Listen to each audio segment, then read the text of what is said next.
In this video, we're going to create this illustration from start to finish. This is a fully narrated, a real-time demo. It is a real-time tutorial. And we're going to look at how you go from A to B, how you start with your thumbnails, planning your image, how you then go and construct the image, think about composition, build up the anatomy, and then finally you'll see me mess around with the colors and tweak the final look, think about texture, the overall composition, the color scheme. We're going to be using a couple of key frameworks that I often talk about on the channel. The 5% rule. How much should you actually spend thumbnailing and planning your images? Secondly, we're using a simple, reliable process here, an easy way to reliably make your art. And we're also looking at a simple color plan that will always work, looking at what is in the image and basing a simple color plan around that. As usual for a drawing codex video, this is going to be neither fast-paced nor heavily edited or edited at all, but we're going to go through the process and look at how you actually create an illustration like this.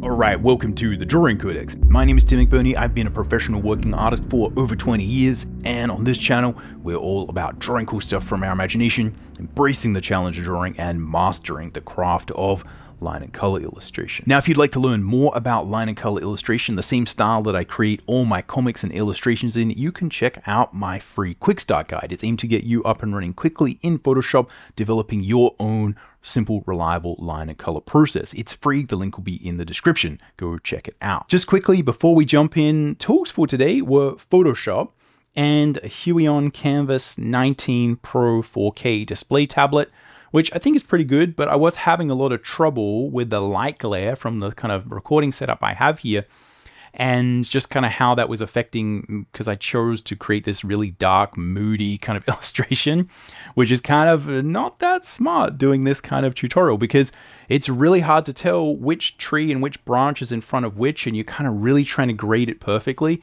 So I think probably what I'll do is kind of do a final grading pass, just kind of on a proper workstation where I can kind of see this perfectly.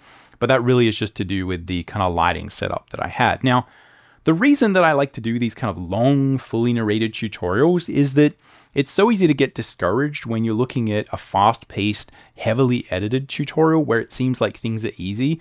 And I'm trying to create this really fast. And I think one of the best things you can do to really enjoy your artistic practice is get good at making things in sort of 2, 3, 4 hours, so you can kind of complete an image in one sitting and really feel like you've sort of made progress. But even though I'm creating this in sort of, 2 or 3 hours, you can see that that's pretty fast, but also it's slow. Like making art is slow. This takes a long time. You're sitting here, we're inking a whole bunch of trees, a forest of trees. We're rendering things. We're doing sort of boring flatting. We're sort of tweaking colors in the end. And I just want to always present the real way that art is created. It's often a little bit more messy. We kind of run into troubles. We have to fix things. Photoshop doesn't work as well as you kind of might imagine. So anyway, that is the point of this, to share with you how I actually create art as a professional, how these things are done. And so maybe when you are taking a little bit longer than you think it should to create your art, or things are slowing down, or you're encountering troubles, just understand I think that's normally how it actually happens.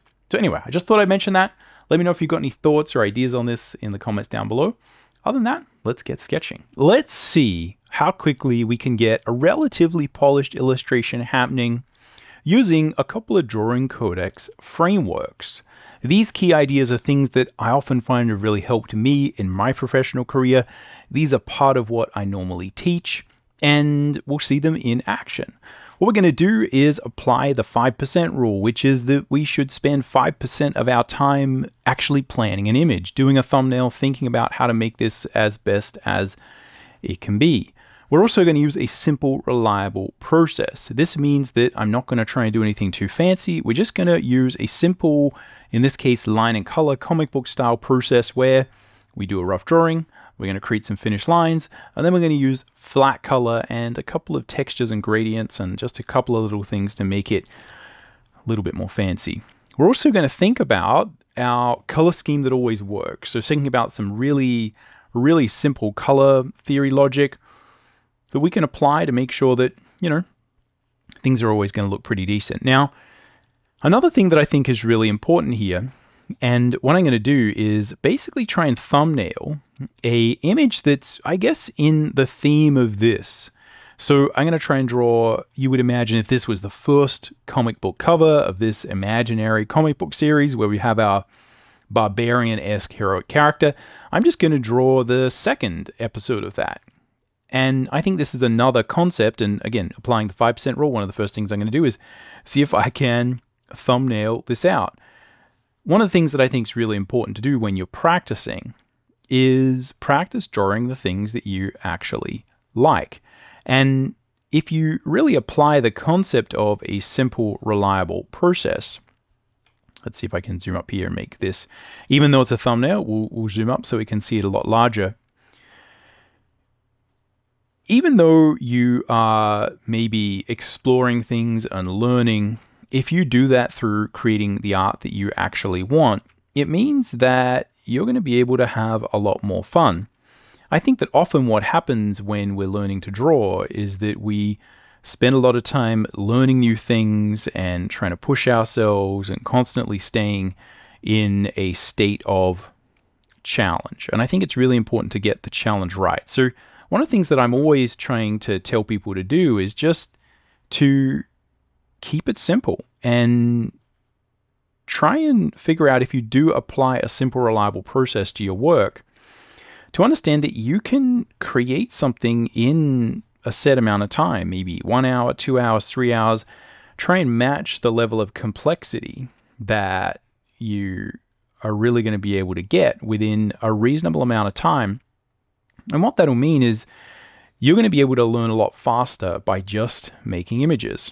And that's exactly what I'm doing here. And that's why I'm kind of just iterating, right? This is a character that maybe I've drawn before, but if you just get into the habit of making art and just sitting down and saying, hey, I'm going to make something, I'm going to practice my illustration skills, I'm going to get a little bit better, then everything becomes much, much easier.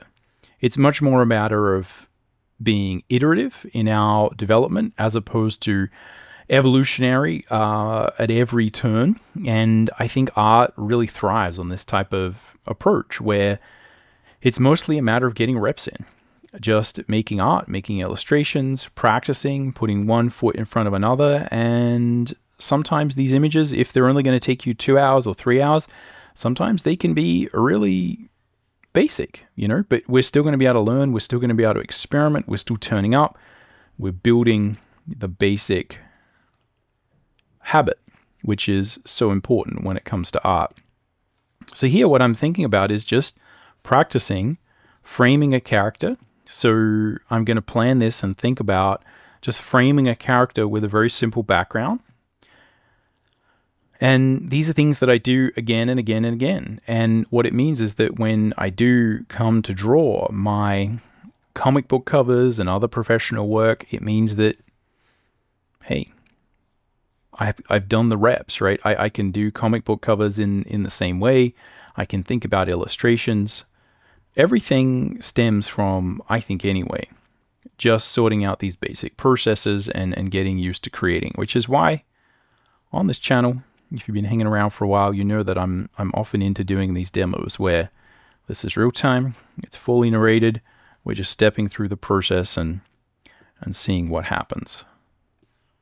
And this is honestly what helped me, let's make this a little bit smaller, this is honestly what helped me really get production ready as an artist and figure out how to do that professional work.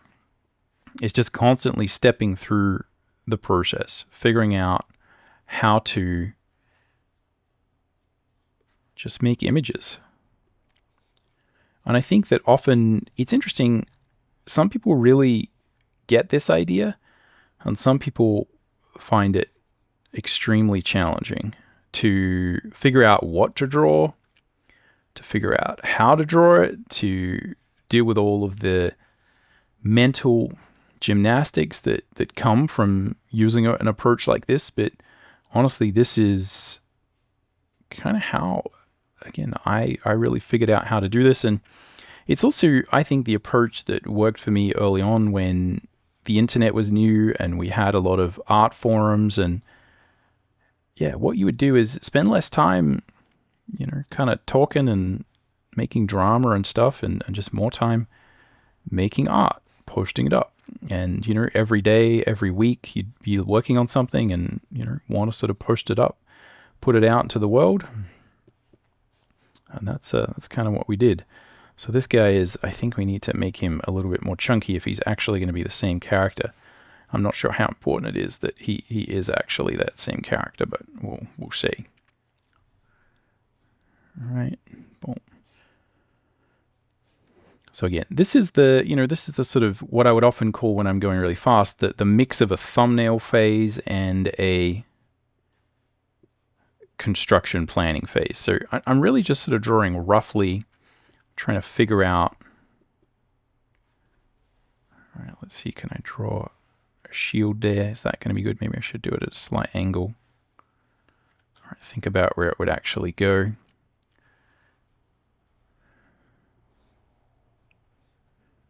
All right, one there, which means, yeah, I'm going to be looking at something like that. Boom. All right. Got this big cape slash skin. Put a little pack of clothes or something on that. I know that stuff's cheesy, but I often just like that sort of sense of adventure. Boom, boom. So I'm really thinking about, like, can I get an interesting pose here? And I'm starting with the pose because with a lot of this type of art, where you are creating a comic book style cover, something that has a lot of sort of graphic impact, it kind of has that I'm a movie poster vibe. One of the most important things here, let's see if we can swap over to the actual raw feed so you can see this a little bit better. Yeah, one of the key things is that this is often about a pose, right? It is often about just a simple character. And so the muscle that I like to sort of build and talk about here and really sort of use. Let's think about, so I'm over here thinking about how tall is this character? Yeah, it really is a matter of coming up with a cool pose and then executing on it. Like really making the background and everything support that pose. Now, it's not the most sophisticated type of illustration, but I think this is where, if you think about simple, reliable process, creating simple illustrations and being able to think about what you can create in a couple of hours, this is where building an environment around a character and thinking about a character first is, I think, a good approach. So I'm going to have some kind of branch or thing here where we have, I still like the idea here we're in the background, and this is kind of hard to see on the screen a little bit, but it'll be a similar vibe where I want some trees in the background and a branch in the background that he is grabbing onto. And then a tree back there. Let's see again, how big is this character? About there. Top of the, and this also is a really good way to just practice your basic figure drawing. So I am making an illustration, I am making thumbnailing, but I'm also just making sure I'm going to practice my figure drawing at the same time. So I know that a character is normally divided about halfway from the top of the head to the pelvis. So that means I'm going to have another proportion around there, which means that, you know, the feet are going to roughly be about here. And that means that, yeah, I've sort of got something like this going. And I think often what that also means is that actually need to move this leg down a little bit maybe, and also, yeah, bulk up some of these other areas, bulk up the arm a little bit. Really get that Schwarzenegger Conan 80s physique going. Right.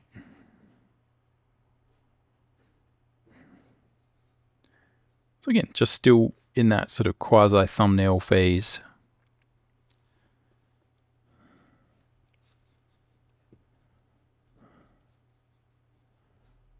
Because it's good to be able to have a pass where we come along and finesse a lot of this later.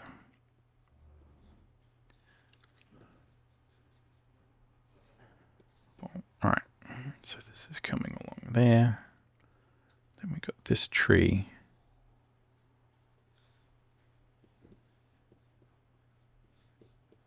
All right, some tree roots in the background, being sort of overgrown over stones, something like that.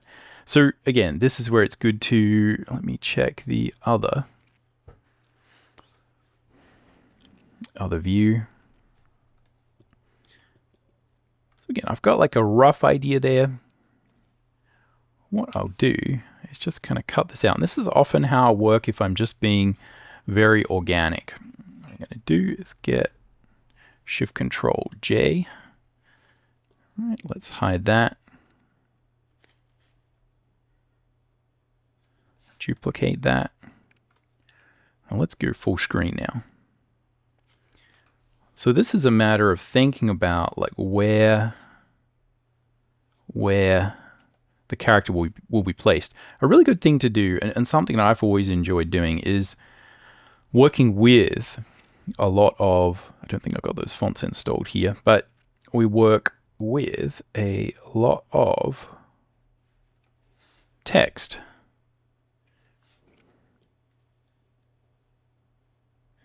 So let's get rid of that. And I'm just going to put in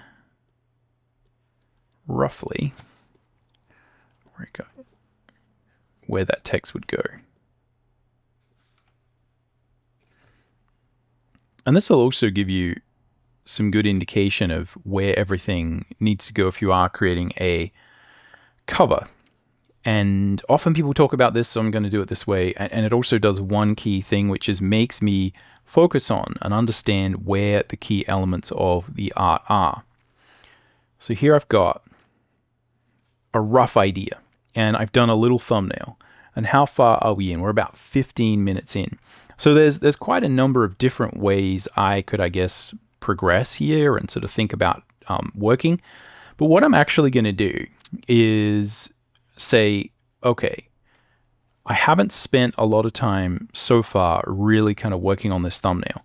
And at the moment, it may feel as if I should just kind of go with this. But I reckon probably what I'm going to need to do is refine this and do another pass. So now that I've got this bigger, and I'm pretty clear that like this is sort of what I want, right? Like I want something positioned here. I want just a character centralized, really simple. What I'm going to do is a construction pass. And let's see if we can really get this physique sorted. I'm going to have my Rob Liefeld Captain America plausible, but actually kind of, if you look at a lot of bodybuilders, totally legit physique. Go look at real people. Go see whether that is actually possible. If you don't know what I'm talking about, so many clickbait videos have been made on poor Rob Liefeld's Captain America drawing where he has a chest that comes out about here. But yeah, we're maybe not going to go quite that far, but we're going to try and make an otherworldly, hyper-real character. So again, what I'm doing here is some of the construction pass, and I'm doing this partly because it's good to do, partly because it's good to practice, but also because it's good to demonstrate, because I think working iteratively like this is really important, and it can be, when you're under pressure, easy to skip steps and think, hey, maybe I don't need to do that this time, right? Let's also flip the canvas. I have a keyboard shortcut bound to flip canvas. We're going to flip horizontally. And this is a really good also way to kind of check this naturally. What I tend to find is like, what I could have done is taken this rough sketch and started erasing it and hacking it around. I find that doing a lightbox style technique where I just reduce the opacity of that and then I draw over it again is a much better way to true up that anatomy and really sort of push it. And what this means is I can do some really quick, simple iterations on the anatomy, and it's a lot easier for me then to sort of push it forward.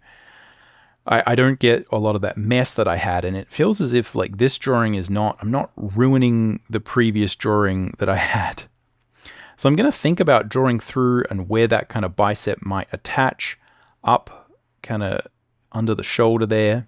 See if I can sort of carve out and imagine that bicep muscle. We've got the tricep and those other muscles under there. All right, and then let's see if we can define. So this arm is sort of going away from us a little bit. So I'm going to define the primary form of that arm. Got my sort of toilet rolls going there, and then I got the hand. All right, let's block that in as a primary form. All right, it's a big old chunky block. Now next I'm going to put in the thumb as a sphere. I'm going to place in the thumb actual finger bit, and then like that's probably, look, we'll see how we go. All right, here we got this chest, and I'm drawing through to find this chest here. We got a sort of very snatched waist, big old weird 80s barbarian style belt. Right. So I'm leaving things like that, the head, until last. But here, let's go in and make sure. So you can see here's where like it's a lot easier for me now to kind of get past the initial construction. And I'm really going to think about, okay, where are those hips now? Right. Let's think about our mannequin style construction of where those hips might actually be. Right, let's find some of a center line down the middle of the figure. Let's find the pelvis or the crotch area, which is really important to put in, even if it makes you uncomfortable, because that's going to give us a lot of our structure. Now I can kind of understand where those hips may actually be. And again, what I'm going to try and do is draw in and define where those kind of bones would be. All right, so let's see if we can find the hard points, see if that makes some kind of logical sense. All right. Again, I'm not drawing in real bones. I'm just drawing in these kind of lines here that'll sort of help me. But then it's going to be a lot easier to really sort of push those quads.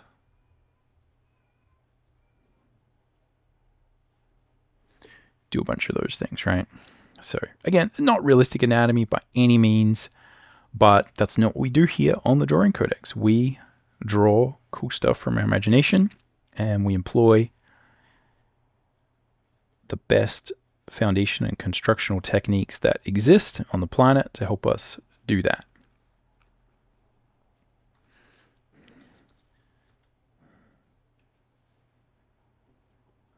All right. So again, pretty sort of rough anatomy there. Again, this form is going away from us slightly. And that is important to understand because that will kind of change which bit of this calf we see. So I do need to kind of figure that out. All right. This is going to be here. Let's think about where the heel of the foot is. All right, heel of the foot comes down there, ball of the foot goes down there. Hopefully I'm going to black all of this out, so it won't really matter too much, but let's have a go. Let's swap to this view so we can see some of that stuff in action with the motion of my hand, which may be helpful. So we've got some glutes, right? Oh, go away. Which again, we have to draw with fine form. Right, again, massive lats coming out there. We can't really see that. And you can see here I've kind of got some weird tangents going on now with that arm, because it's just sort of hitting where this waist is, which is sort of super awkward. But what I could either do is move this back a little bit, so we get the L for lasso tool.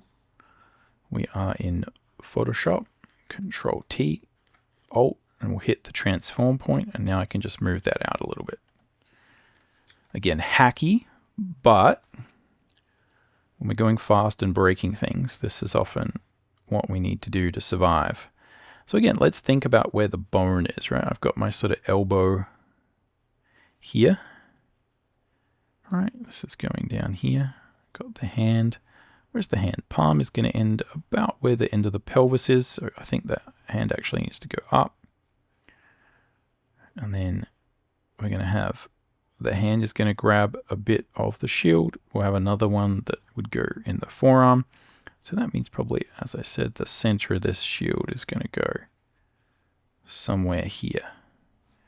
Boom. Now I can put that in. So you can see that I'm building exactly the same thing, but because I'm doing another pass at it, I'm kind of fresh, right? I have a mandate to redo it, to redo and re-envision where all these sort of different little aspects go.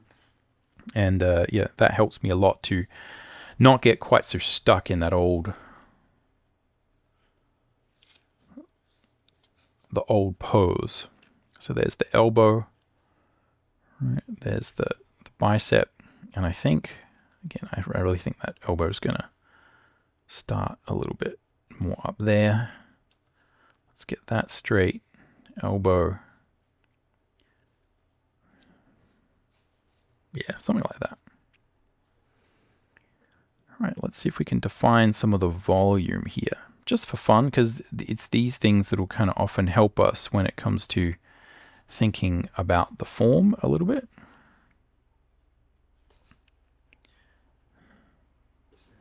Boom. All right, and we're going to have some barbarian clothing, obviously going through here and connecting a lot of these bits and pieces up. Now remember, let's see if we can flip it back, make sure we're on the right path. Yeah, that looks okay. I remember I had a pouch of some kind over here. Let's put that back in. Let's put some type of thing that it can connect to here. All right. So there, how much we're on? So we spent another 10 minutes doing this. And I think we will certainly save a little bit of time when it comes to doing the finish. Now that I've kind of done that.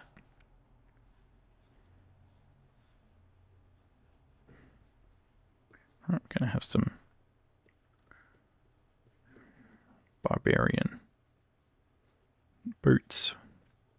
Got the knee here. All right, that's where the, down here, heel of the foot would go.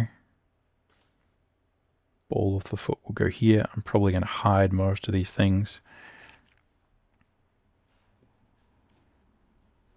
So we're going to have the lower inside calf, the higher outside calf, higher, lower, right? This basic little trick here. So this just means that that inside of the calf is lower than the outside sort of apex. So we know we can go that way. And likewise, this heel joint is often higher on the inside than it is on the outside. So we tend to just, you can easily just use that as a nice way to frame what's going on. Well, all right, let's get some of those quads.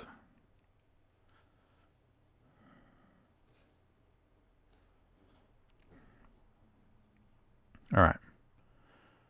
So yeah, I mean, I think that's looking a little bit more chunky. Okay, let's put in some of these little bits and pieces that we had. Boom. Right, that's going over there. So yeah, probably we'll spend another, twice as long doing a quick construction pass. And you can see it's not super tight, but I think this is what we'll kind of need for this process. And you can easily, if you're in this kind of 2-hour range, you can easily burn that amount of time trying to redraw fingers or some other sort of nonsense, right? That can frequently take a lot of time. So I'm not quite sure what we're going to do with all of this cape yet. Remember, we've got some kind of little pack on the back. All right, let's zoom out. So the other thing I can do still at this point is play around with the scale. All right, I can think about like maybe it would be better to have this be a little bit smaller. That might give us some more room to play with on the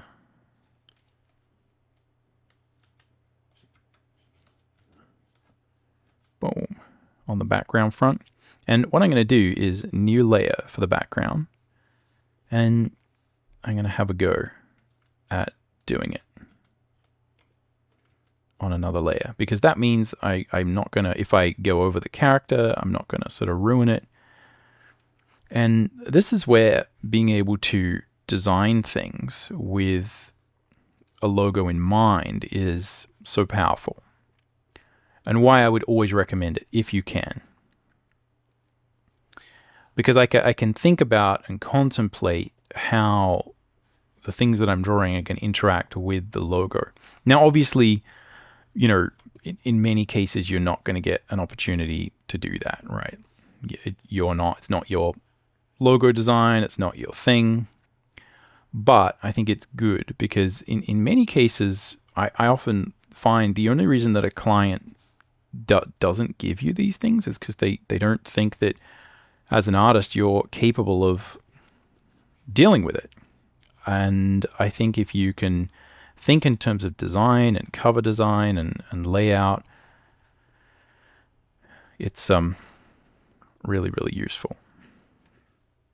All right, so I think it would be good to have at least something here where we are kind of going across the character, right? So it feels like there's something in the foreground. I think that would be super useful. So I'm thinking about having maybe one of these tree branches here going in the foreground.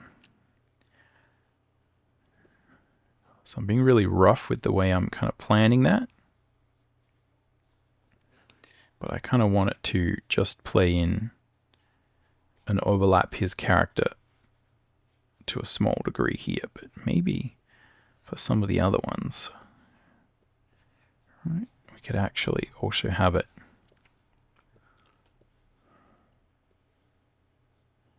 overlapping his other character to a certain degree. And again, the idea here is to create a feeling of being kind of hemmed in. And also, obviously, that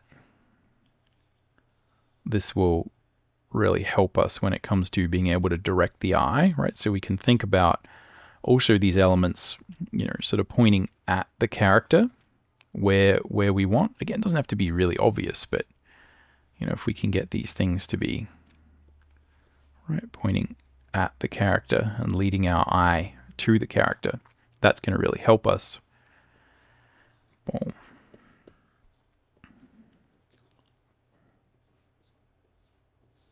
Now, there's a couple of things to keep in mind, is that I'm pretty sure that I'm not going to really have a lot of time for these trees and bits and pieces. I feel like I'm going to have to wing a lot of this background. You may have a hard time winging a background that you have not drawn, but also understand one of the things that will really kind of help you to gain speed and efficiency is your visual library when it comes to different types of branches, different bits and pieces.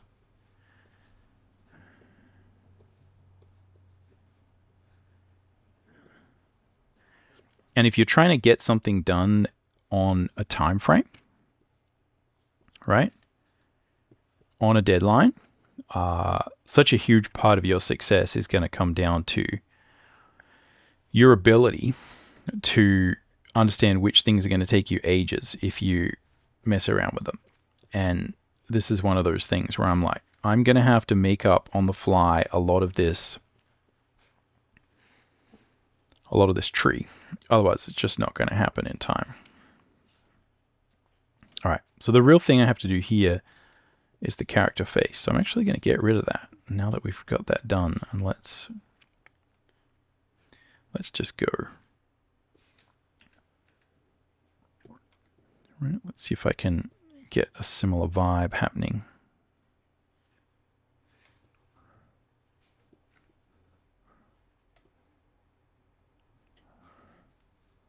All right, so let's use our construction method.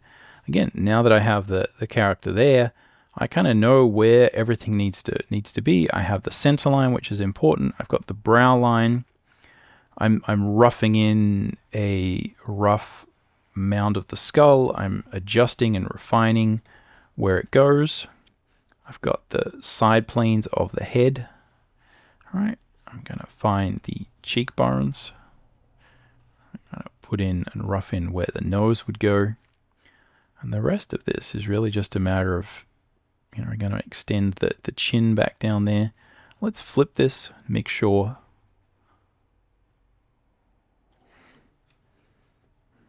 we're kind of staying true. So I got the side of that Loomis head.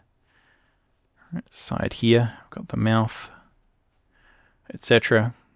And there, you can see I've got pretty decent structure. Got to put in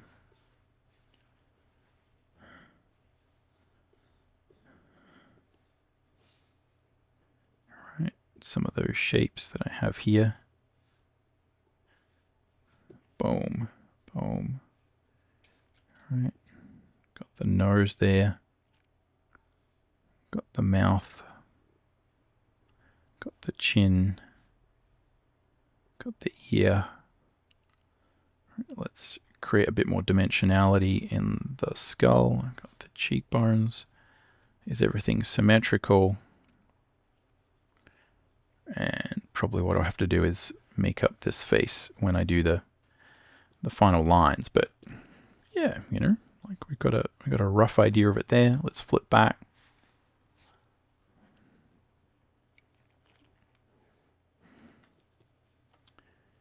Yeah, I think that is enough structure for me to continue. I might just push this chin a little bit more. Make it extra, just a bit extra. Boom.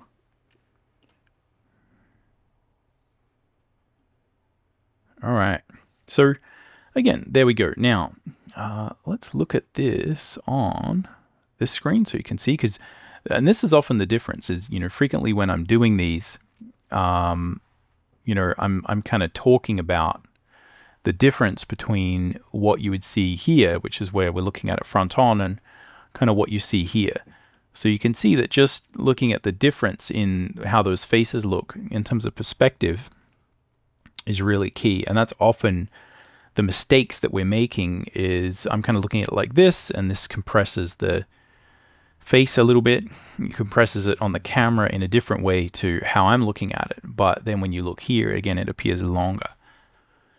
So you've always just got to be aware of that. Always check, flip, set back. It's good to have, if you're working digitally, another monitor that you can kind of look at. That's often, if you see me kind of looking over here, I'm looking at it on a different screen. And that kind of helps you get away from all the genuinely terrible aspects of digital art. So yeah, I think we kind of got our thumbnail more or less working here.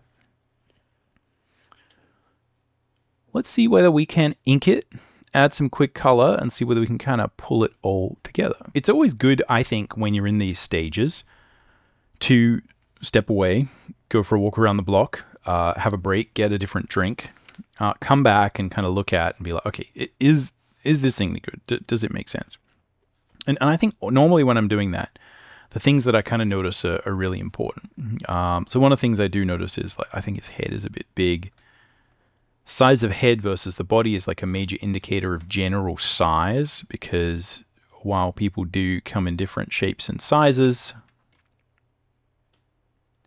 and certainly larger people do have slightly larger heads, generally it's a pretty good indication of kind of overall size. So, you know, that's something that's good to kind of play around with here.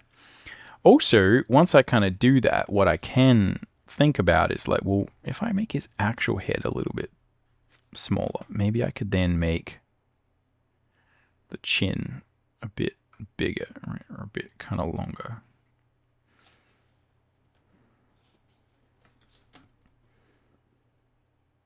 Yeah, I mean, I feel like that has a bit more mass to it. Similar to the original character. Not quite as much. This is like an epic chin.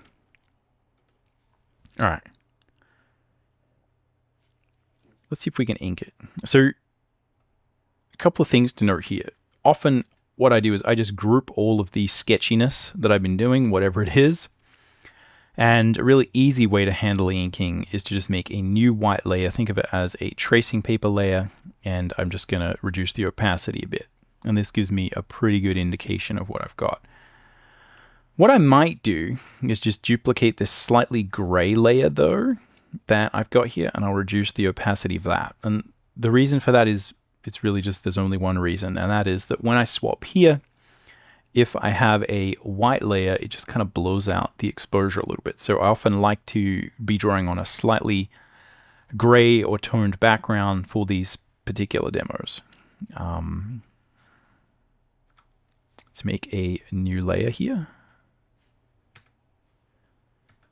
New layer. And yeah, all I'm going to do is start this inking process. Now, what I will do, because I think this is often a really good thing to do, is to just think about what is in the foreground. Let's make another one for the character, and then I'll make another one for the background. And that's really how I'm going to organize it.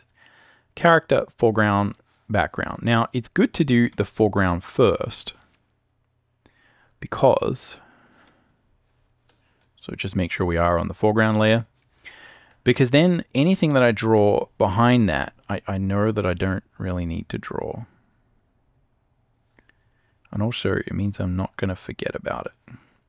So what I'm doing is just finding these major kind of lines of that foreground tree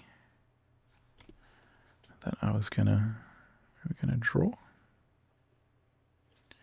And I'm just putting it in. And I'm kind of making it up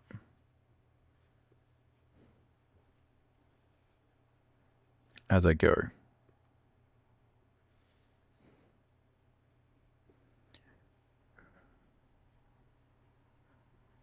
And what I would generally do is make sure that if you are creating an image, that you're very clear about what the purpose is.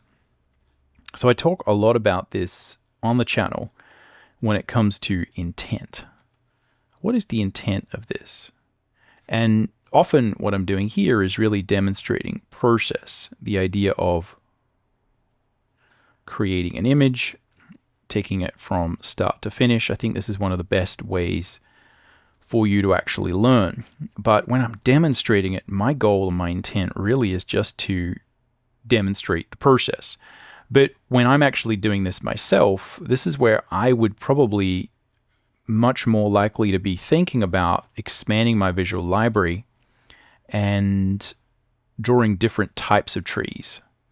So when I'm doing these demos, I'm often not doing a great job of drawing new trees or interesting things. I'm really just trying to keep it very, very basic, because what I'm trying to demonstrate is the start to finish. But one of the great things about being iterative and saying, hey, I'm just going to do another picture of my barbarian character, which is not particularly interesting or nuanced new character design. It is just, a generic 80s style barbarian that I quite like from a nostalgic point of view, is you can say, well, that's in a forest. And what I can do is, even though everything's the same, I can maybe just see if I can draw trees 2% better. Like, can I draw some different types of trees? Can I work with my tree texture, right? And this is where, again, you can create work, right? Like, I can post this on the internet. I'm being productive, but I'm also just building like one skill at a time, one little skill at a time, bit by bit, right? Like a giant house. Let's see if I can draw anatomy a little bit better. Let's see if I can create this character's facial expressions a little bit better. Let's see if I can do this, right? Like, let's see if I can do that. And it's what I found is it's just that compounding effect that you get through just constantly trying to improve and work on different aspects of your craft that, after 5 years or 10 years really makes a difference, because you've just had so many little opportunities to work on improving those different bits and pieces. And I think it's much more effective to do that versus spending, some sessions specifically all the time trying to build visual library. So that is to say, if you're trying to learn how to draw trees, one of the best things you can do is to find out what would go with trees and then try and draw those things together, and you'll naturally be able to work on the visual library of trees and your actual kind of illustration at the same time. And that way, if the trees aren't that good, or maybe the visual library that I'm creating isn't that interesting or isn't that new, it's okay,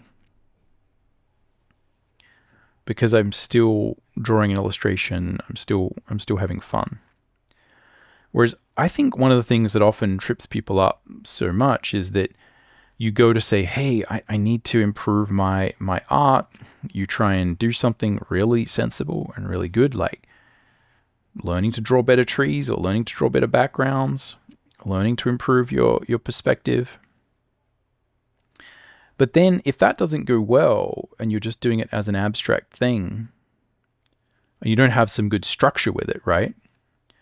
Like, you're not really clear on the success there. Like, maybe if you're following a nice exercise or tutorial, that'll kind of work. But if you're just sort of doing it by yourself and it doesn't go well, there's very little like saving grace there. Like, it's never going to feel as if that was a worthwhile exploit. But if you are actually trying to make illustrations at the same time and you're drawing some other things that you're kind of happy with, then this makes it just a lot more fun to explore and experiment and, be like, oh, that didn't work. Or, I can try drawing a new tree over here. Like these trees that I'm drawing here are a bit, I'm trying some new things. Trying to think about how to make this as interesting as possible.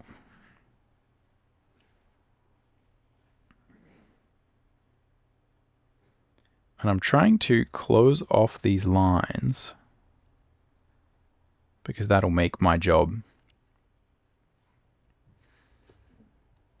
when it comes to all the other stuff a million times easier, like adding the flat colors and those things.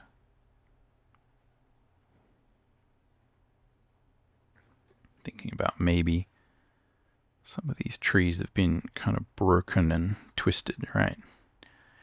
They have stories to tell.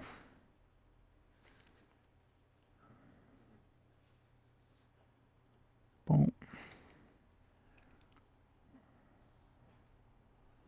Yeah, so it's like, it's pretty boring drawing trees again and again and again and again. All right, I'm gonna have my one tree over here. This is where it can just be good to do this. Just let's get a new layer. Right, and this way I'm gonna draw this line of the tree.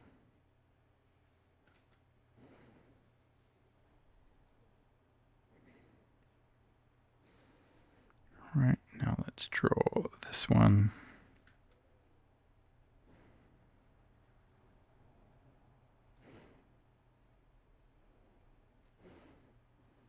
Let's get out of that rotation. And now what I'll do is just delete those bits where I've kind of drawn through. Make my eraser a bit smaller. Right, boom. And now I'll just continue drawing on this layer for a little bit. So I can just erase things if I need. All right, let's see if we can add.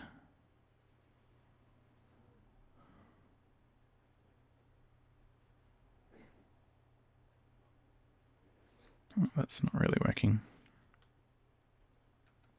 I think this needs to be a bit bigger.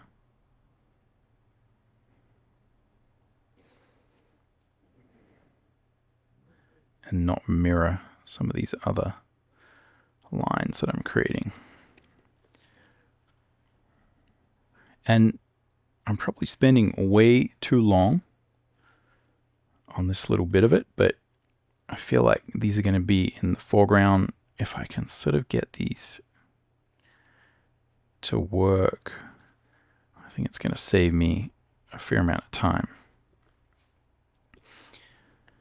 And these things are overlapping, and it would be a lot better to have maybe like this foreground one on a separate layer to this, but I just don't think we've got time. All right, I'm going to erase out a bit here.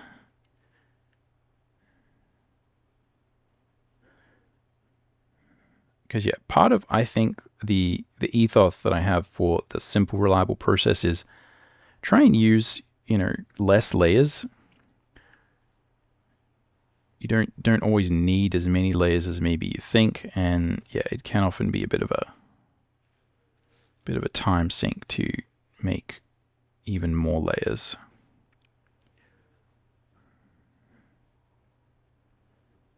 All right.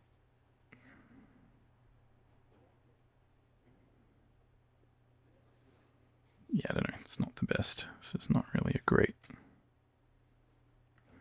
tree here, but this will all be in the foreground.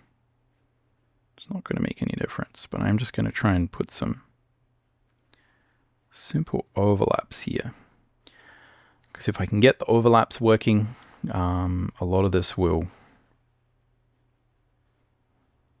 start to feel much more complex and interesting. And what that means is literally just making sure that these branches kind of overlap each other, right? That they are sort of moving in three-dimensional space. And you can kind of see that, oh, like this one is for some reason overlapping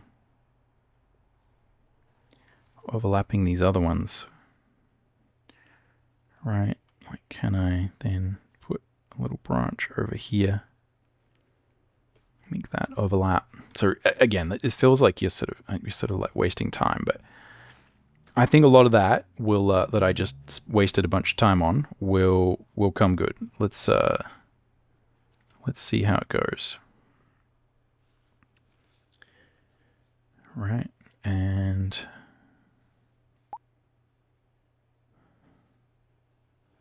again, try and create some other complexity here.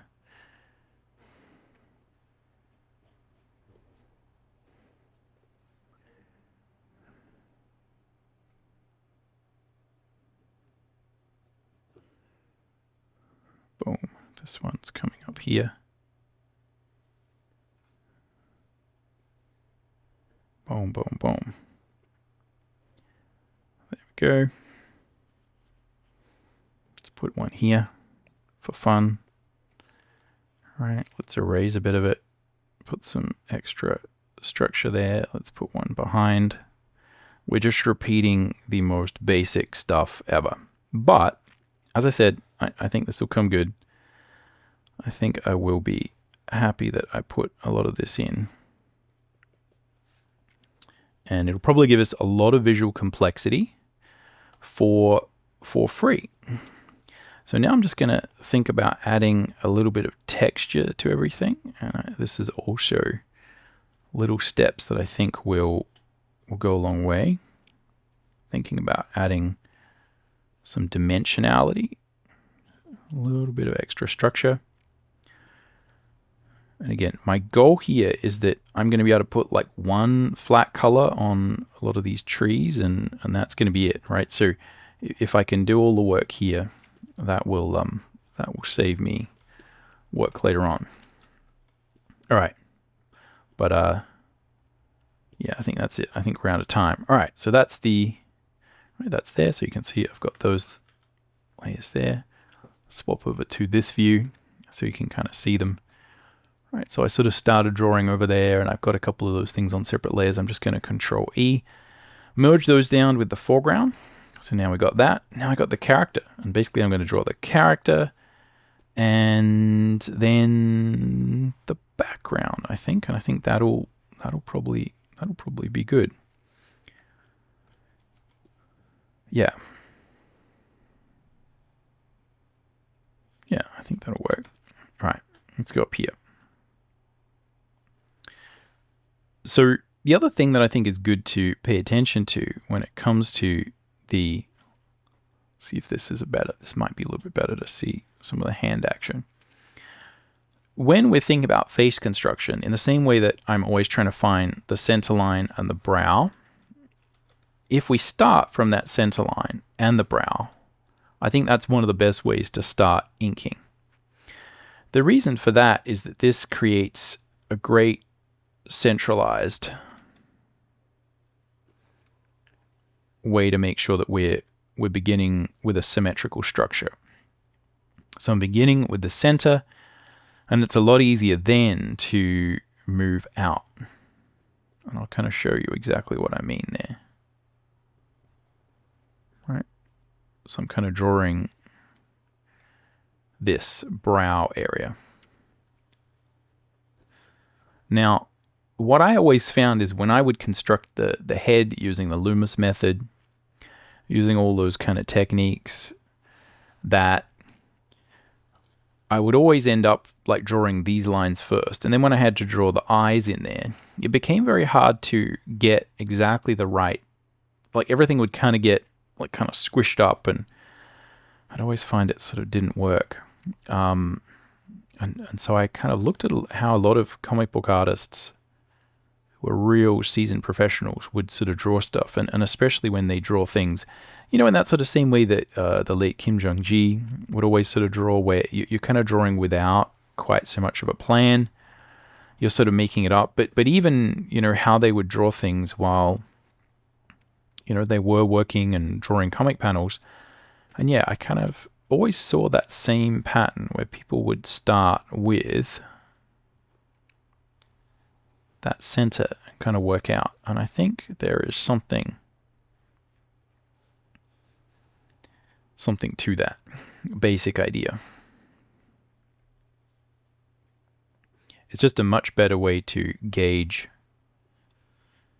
proportion. All right, let's double check what this guy's face is doing. Yeah, that's what I thought. So we sort of got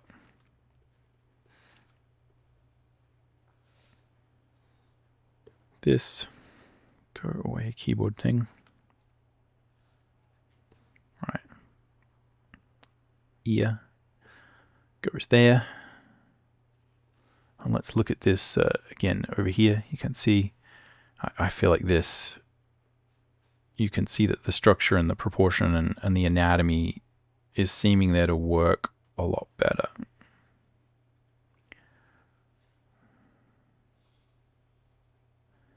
Put in some of those extra details. Draw and think about what comes in front of what.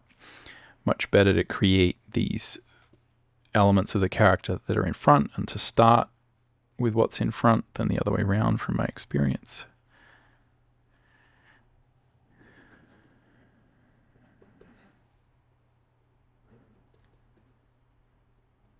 Boom.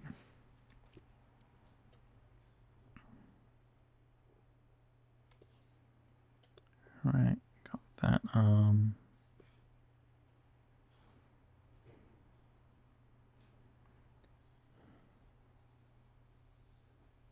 Let's get this here. Probably come back to a lot of this stuff over here. Let's check what I had. Did he have? Yeah, he did have some wrist strappy things. Again, in a more detailed illustration, I would probably spend more time, drawing these, making them more structural. Here, I don't think it matters quite so much.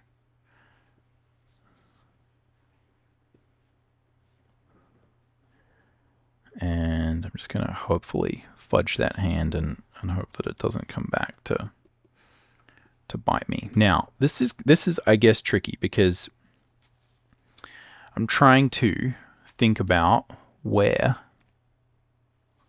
like what do I draw? Do I draw him on one? Do I draw him on one layer? So I think yeah. I think it's gonna, yeah. So I think what I'm kind of thinking of is the main separation I need is like him and the tree and the stuff he's kind of standing around as one layer, but it's so much easier to create his character on its own layer. So probably what I'll have is a second, right? Background, just because that's an easy way to remember it. So I'll still draw him as if he is on his own layer, but probably he will kind of be a little bit combined in atmospheric terms with the thing that's behind him. All right, so let's make sure we sort of got this here. And this to me is the real benefit of drawing all this stuff in the foreground, is that now I know where my focus is and where my focus is not. And I can tell that my focus is not on this stuff over here. So even though it maybe took me a little bit more time to draw that stuff in the foreground, and we would imagine that, hey, like I need to draw the character well because characters are really important. But if we think about the illustration as a whole, it's really important to get the visual hierarchy right, to get the visual hierarchy sorted. And what that means is that the main focus is going to be the face, and we don't want to be distracted by this cape and all this nonsense, because it's not the focal area and it's actually behind a lot of this stuff in the foreground. And what that also means is I can now work the micro composition that we need in order to make sure that these elements of the character overlap this foreground nicely. So I think I have a whole video on the idea of micro composition. And this really is just the idea that, often what you need to figure out is exactly what I'm doing now. Like where do these things go? Like what's overlapping what? Where is everything? This stuff makes such a difference when it comes to it all being professional. And you can solve this if you're going quickly just by drawing things in the right order. So again, part of what I'm doing here is kind of just making sure that this stuff is kind of just going to fade off into the distance. It's not going to be that important.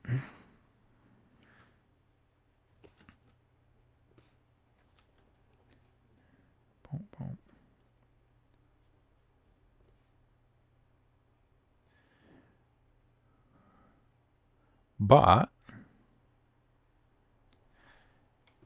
if I can make sure it overlaps everything nicely, it kind of won't feel maybe quite so cheap or amateurish, that it's not really there. And that really is the key to all of this, I think, kind of working well. And that's often the difference between what I would find, like when I was starting out, what I would have is I would see people do that where like they weren't putting in all the effort in their backgrounds. And I would constantly be thinking, why, when I don't put effort into my backgrounds, do mine look awful and theirs look kind of professional? And it's often the difference between exactly what I just said, making sure that you think about the visual hierarchy. And that's where I can draw stuff, and hopefully, I mean, we'll see, like the proof is in the pudding. We hasn't been finished yet, but that's where you can have things be looser and less kind of refined, and still have it kind of work. Just trying to think about this shield, which again, probably, what did his shield look like here? Oh yeah, it's kind of, well, I think this is a good overlap there, so I'm going to change the design of it a little bit.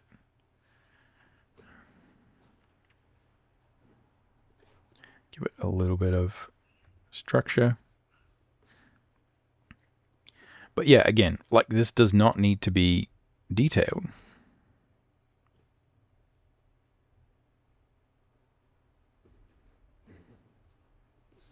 And there's a lot of nice anatomical detail here that, you know, I'm like, oh, I'm drawing the cool triceps that I kind of figured out. But that's all right, because we're not drawing triceps, we're drawing a cover illustration. Boom. All right, let's go back to this one.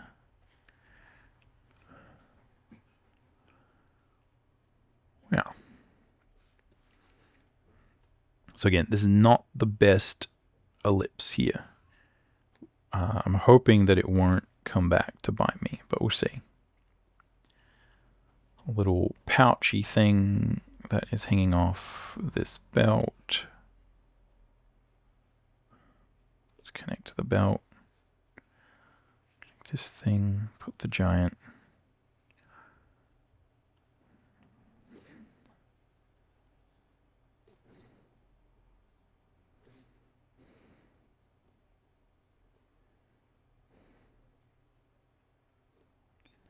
Yeah, I'm not sure, this is not doing the best job of this.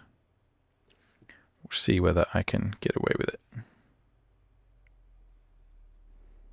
Again, sometimes these things really just don't matter. Sometimes they do.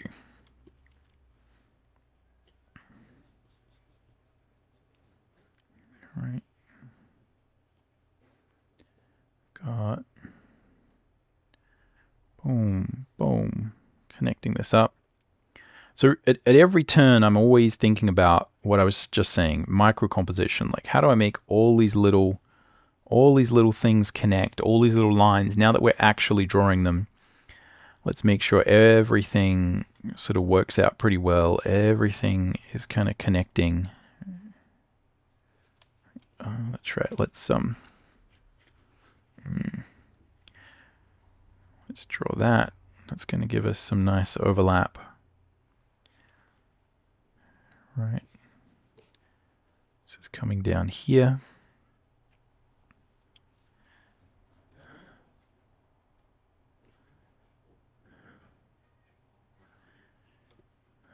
Boom. Boom. And yeah, we're always thinking about, or I'm always thinking about when we're trying to match these times, is like, what is actually going to make a difference, right? Like what is actually going to make this feel cool? What is actually going to work? And this stuff to me, like, really is what we're talking about when we're discussing. I like how small his ankles are there. I feel like I want to sort of really push that. I haven't pushed the anatomy anywhere as much as I did on this original one. It's kind of pretty epic. But this idea of building like building those muscles, right? Of thinking about, hey, like what's important, what's not important. This is so critical. And I think even though you may be working on, you know, a 2-hour or 3-hour little thing as a study or as an exercise or just as an artistic practice, just constantly thinking about, oh, I don't quite have as much time as I would like. Like how could we make this better, or how can I make it more interesting given that time? These are for me, the same muscles you need to build when you are, you know, when you do have lots of time, right? When everything is kind of working.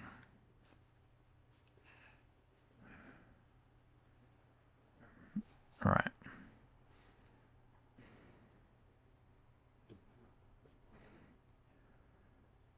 So again, I have to like zoom out, think about like, is that anatomical structure any good? It's some of it's looking pretty average to me anyway. So I think I'm gonna have to, let's put this over here, that there.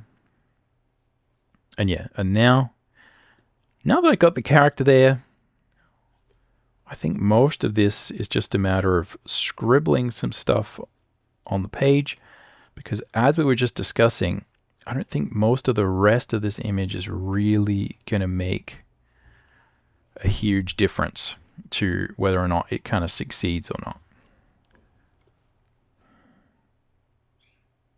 Right? I think what we're really going to be dealing with is just the color and all that stuff. Boom. All right, so I got this character on their own layer, right? And that's going to help me to create those lines. What I can do is go through, if I've got time, and really do a final polish pass those lines, but I don't really have time at the moment. So I'm just going to do the basics here, which is fill in the darks.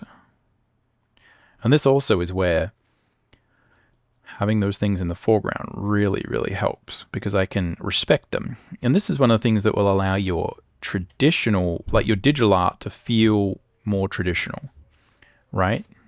The more you can make sure that, you know, the lines that are behind on a layer respect the lines that are in front.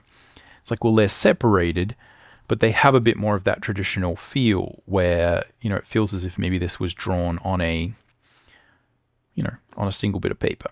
I find that that's a really important sort of aspect of just making things feel, you know, and it's not just making it feel more analog for the sake of it, like analog being better or anything like that. It just makes it feel more cohesive, and again, helps the visual library when we sort of have that happening.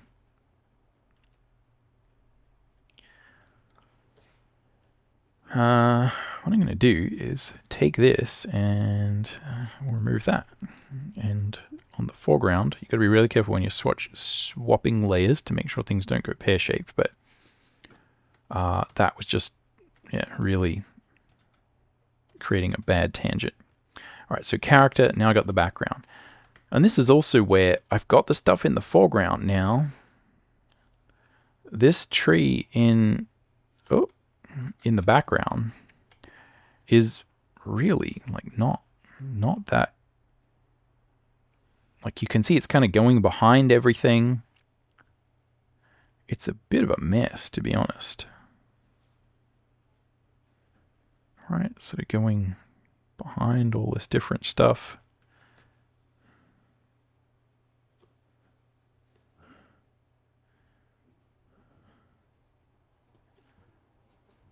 So that is to say, it's probably not as important for me to draw it really well. It's important that the things are there. It's important that, like, that there is the overlap. It's not quite so important that, you know, I draw this perfectly.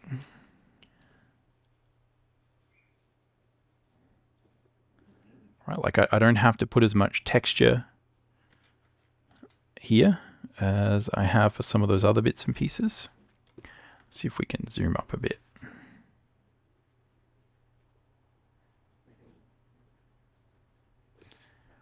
because this is really not going to be that important in the grand scheme of things. At least I don't think so anyway.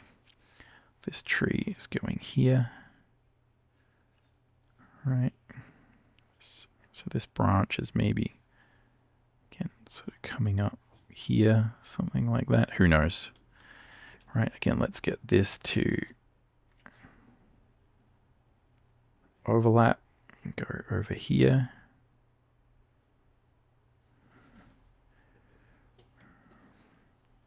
So I got to get this one right. And this is, to me, I kind of quite like this part of the process that feels very Sudoku-esque. It's like a little puzzle, right? I've got like so many silly tree branches. And the number one thing you got to worry about here, really, from my experience anyway, is that I'm drawing on the right layer, because it's so easy to just torpedo everything. But here is this branch, here is this branch. And this is stuff that I find a lot of people, if you don't have a lot of experience with the line and color process, this stuff can really trip you up, because you're kind of looking at all these overlapping shapes and all this stuff that, quite honestly, it's really hard to tell what it's going to look like in the finished product. It's really hard to tell whether or not it's going to turn out. And what you have to do is just kind of trust that that'll work. Boom. And you also have to not get lost. So part of this is perspective drawing is very similar if you're constructing things. I'm constantly sitting there trying to reassess and be like, where was that line? Like where is that line? Like what is going on? I'm not 100% sure. Let's let's think about this. So it can kind of fry your brain a little bit to constantly be worrying about these things.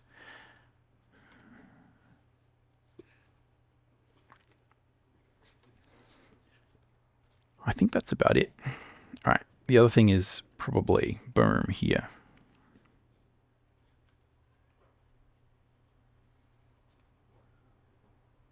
Let's get this happening.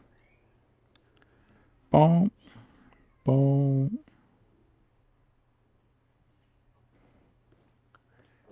Make this just a little bit more interesting, a little bit more dynamic. Oh, that's not how trees work. Just a bit more shape variance there. Yeah, cool. All right, so now on the ground we can see, okay, this tree is kind of coming down. Let's go up here so we can see.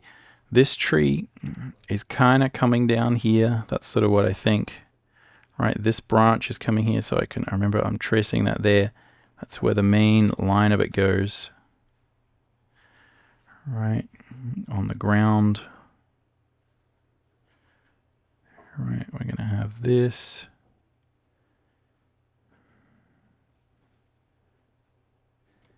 Got rocks here. Boom, boom. So even though, like, the main value or the main thing that I'm going to be doing here is, as we were talking about, it's think about what overlaps what. The drawing is, at this point, going to be far less important, because I can get things behind each other. I can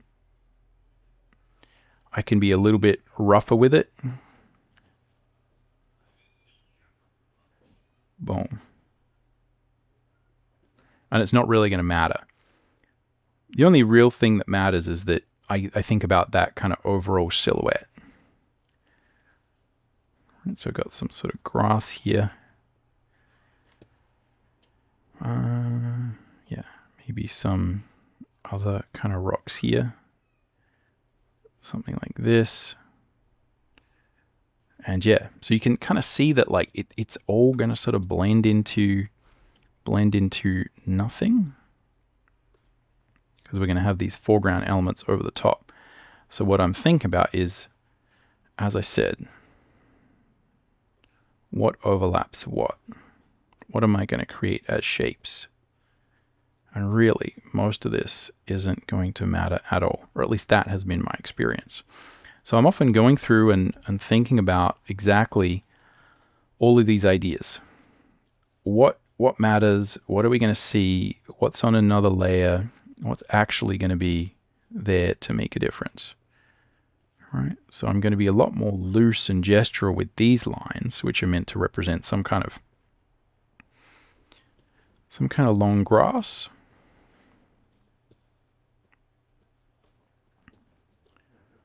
Because I know from experience that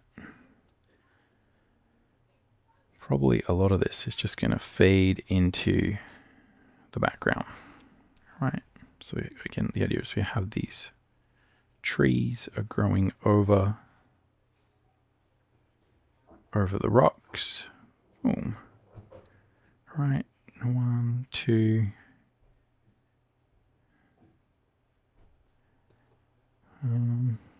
Right, and then maybe one of these big roots is kind of twisting around.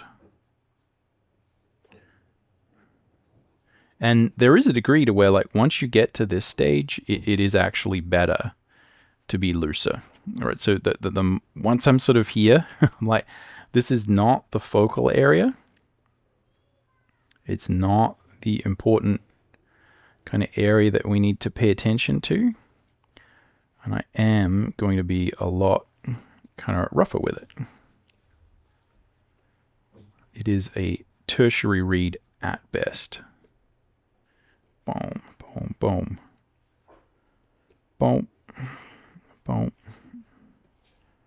Yeah, again, let's see if I can just get some of the texture right here.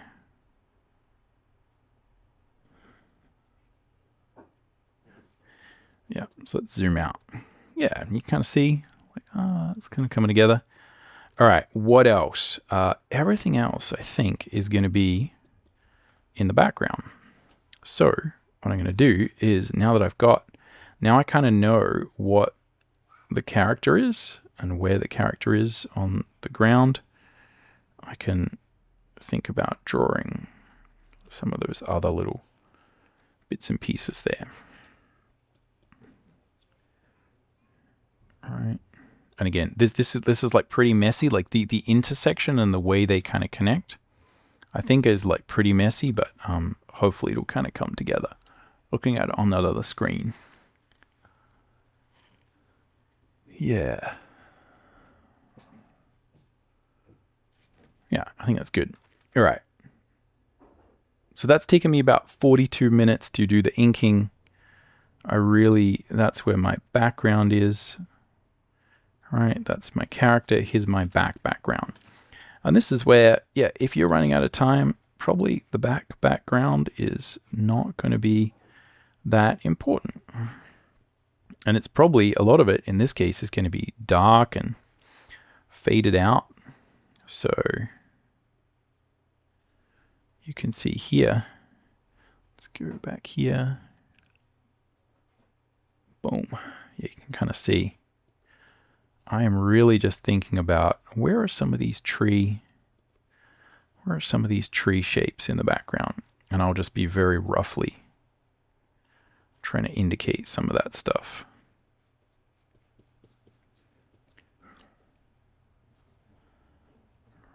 Right. Oop.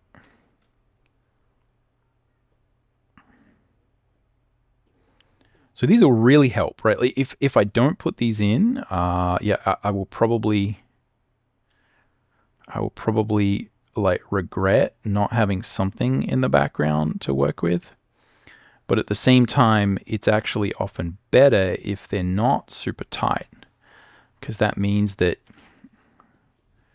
when I don't render them very tightly, it'll kind of help a lot. But basically, I'm just drawing like intersecting trees. I'm going to think about the way that we might actually create a lot of the negative spaces within these trees by thinking about drawing the darker elements in there. Right, boom.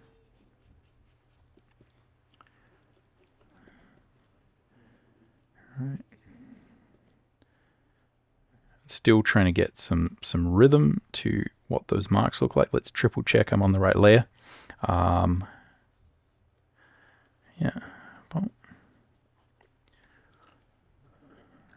Mark there, mark there. Just going here. So yeah, as this kind of fades out, I'm really thinking more about this as a painting. I don't know, that sounds weird, but this is why having some multidisciplinary ability, and even if you are a comic book artist, you're looking at the line and color style, and I do recommend that you focus on your process as opposed to trying to learn painting and learning all these things. If you understand the theory of what is good about something that has more of that painted feel, where we can lose edges, we can make things less distinct. What it really does is it allows us to focus and get our primary read where we want it, our secondary read where we want it, and you kind of have these areas in the periphery that kind of don't have a lot of definition, but they kind of are suggestive of definition. And a lot of people who have comic book styles, heavily utilize this basic idea when it comes to kind of inking and handling detail. So it's well worth kind of studying painting and hierarchy of detail so that you can deal with how to kind of do that. And I'm being very kind of simple about it, but just practicing these things will often be what allows you to give, like what we got here, like very simple images, some form of illustrative quality. And if you can give these simple images some form of illustrative quality, then it just makes a huge difference to, everything you do.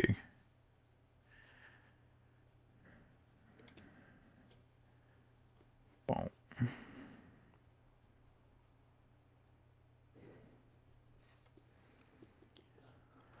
So there we go. It's a giant mess of different, let's go over here. It's a giant mess of lines everywhere. For the color, we're just going to be using some really, really basic techniques. What I'm going to do first, though, is get rid of those super sketchy lines, and I'm just going to go with my character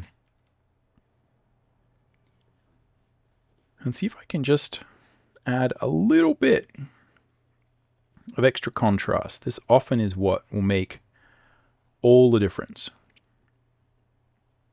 All right, just going through, making sure that, wherever I can, let's just plus this a little bit. Let's just sort of connect this up. Let's give this a little bit of extra kind of texture. Let's give this a little bit of extra dimension. Right? Often this takes a very little amount of time. And for me, it can be tricky to tell until I've got to this stage, like what it needs, right? It can be really hard to tell how much it needs, but yeah, this is where I can really think about, okay, let's render this hair a little bit more, right? Let's sort of push that. Let's push some of these shadows, right? Go through here, push some of these shadows here. Right, see if I like, is it worth pushing that sort of bicep? Like maybe. Okay, let's push the underside of these a little bit more. Yeah, get like again underside of here. Boom.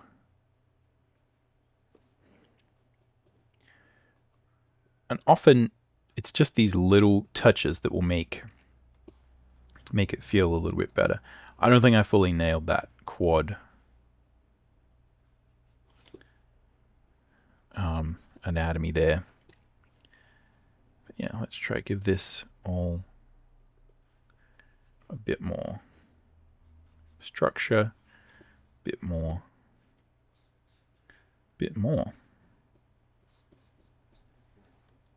Right.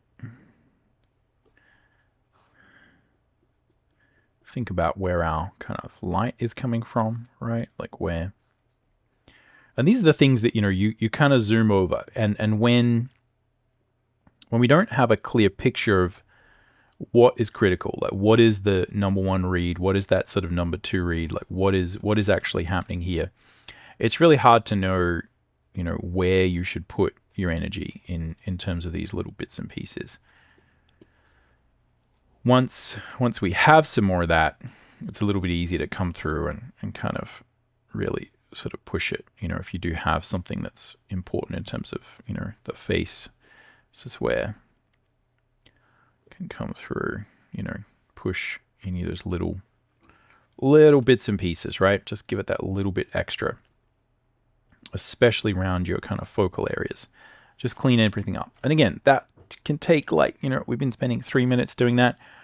That will, I think, make a pretty big difference. The rest of it, even though it kind of needs it, now that I've got a lot of that texture out of the way, I can kind of see that.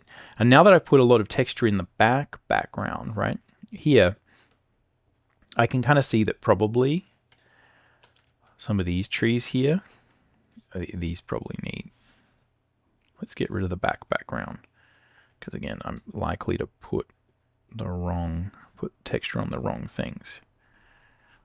But yeah, now that I see this, I'm like, oh yeah, that deserves another 2 minutes of me going through. And again, really going through. Let's see if we can push this. And it's hard to see these things when you're doing it on that first go around, right? I was like, I'm just speeding through. It's not important. Now that I kind of see it, I'm like, okay, I can see exactly where I need to push, right? Where I need to put some extra texture, right? Think about the shape and what's going on with all these trees and stuff.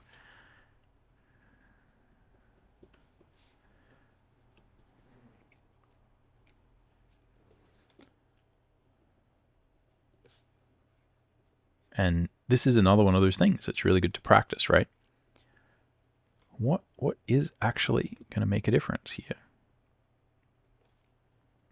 How can I do it? How can I do it quickly? How can I do it effectively?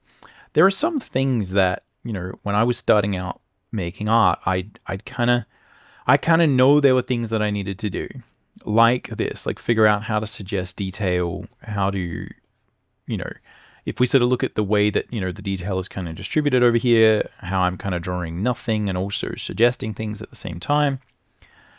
Yeah, it can be very challenging to know like how to do that. And I would always be in a situation where as an artist who was starting out, I kind of knew all that stuff needed to be there. I knew that I didn't know how to do it, but I didn't know what would actually make it better. And the only thing that really made it better was drawing hundreds of comic pages and repeating these steps again and again. Going through the process. And that's really where I think a lot of the value of doing these things is, right? You're going to see a lot of value in just, repeating those steps, understanding, how to add a few squiggly lines and make them feel as if there's something more than a couple of squiggly lines. All right. I think we're reaching our limit there though. Okay, so I got these 4 lines. I'm going to basically tackle them one by one. Now we will go to white there. Let's get rid of all these bits and pieces. Let's get rid of the thing there. So I'm going to hit W for the magic wand tool. I've got this set to not anti-aliasing. Tolerance is 0. Got contiguous. We will see whether I think I need sample or layers on. Boom, there we go. That's what I was looking for. Right. And what I'm after is just to select everything that's not the tree. Boom, boom, boom, boom. Boom, boom. All right, gonna hit Q for quick mask. see what we got. You can see I missed one there. Go back in, and you can also see that got a couple of bits here that need cleaning up. So I'm just going to fill those in. You can also do this. This other image that I did here, I just hand did all of that in Procreate because it takes an extra half an hour, which is often half an hour I don't have, but it's not actually that complicated. So now I'm going to guess which of my shortcut keys here are the right ones. And I think this is the right one. Yeah, sort of a Shift F4 is my auto lines key. And these are the kind of nitty gritty details that I'm often teaching in the, sort of courses and things that I sort of have going. I think I've got a couple of videos here where I really go over how to kind of figure out some of those selections and things, but yeah, that may seem like sort of Photoshop wizardry, but this is often what will make things go quickly. So again, we're going to select our barbarian. I'm going to fill the empty spots.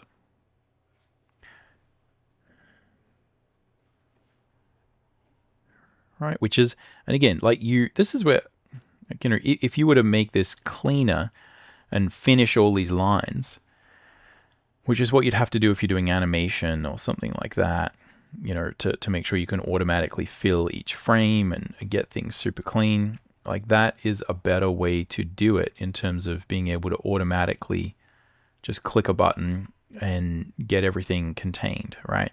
But what I'm doing now allows me to have some of these open edges and lost edges on the illustration. And if you're just doing comics or illustration, and you don't need to autofill a million layers while you're kind of flattening an animation, it really doesn't matter that it takes an extra little bit to kind of fill those up. All right, there we go. Shift F4, and boom, that one's done as well. Let's hide that. All right. I'm gonna go 1, 2, 3. Where else have we got? We got one there. Where else can I see? So if I hit quick mask key, you can see this is a little bit trickier. So I'm going to put on the foreground that I think will kind of help me to understand where all of these broken lines are. And we'll see how we go. It is also a little bit easier here to find some of them, close some of them.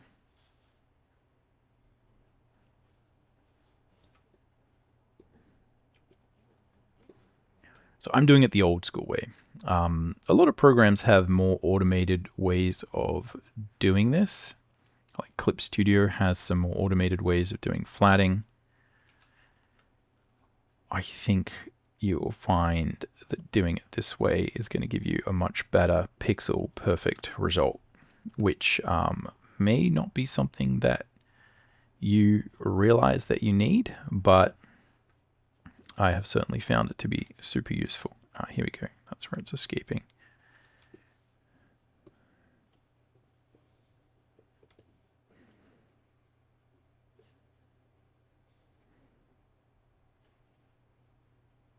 Boom.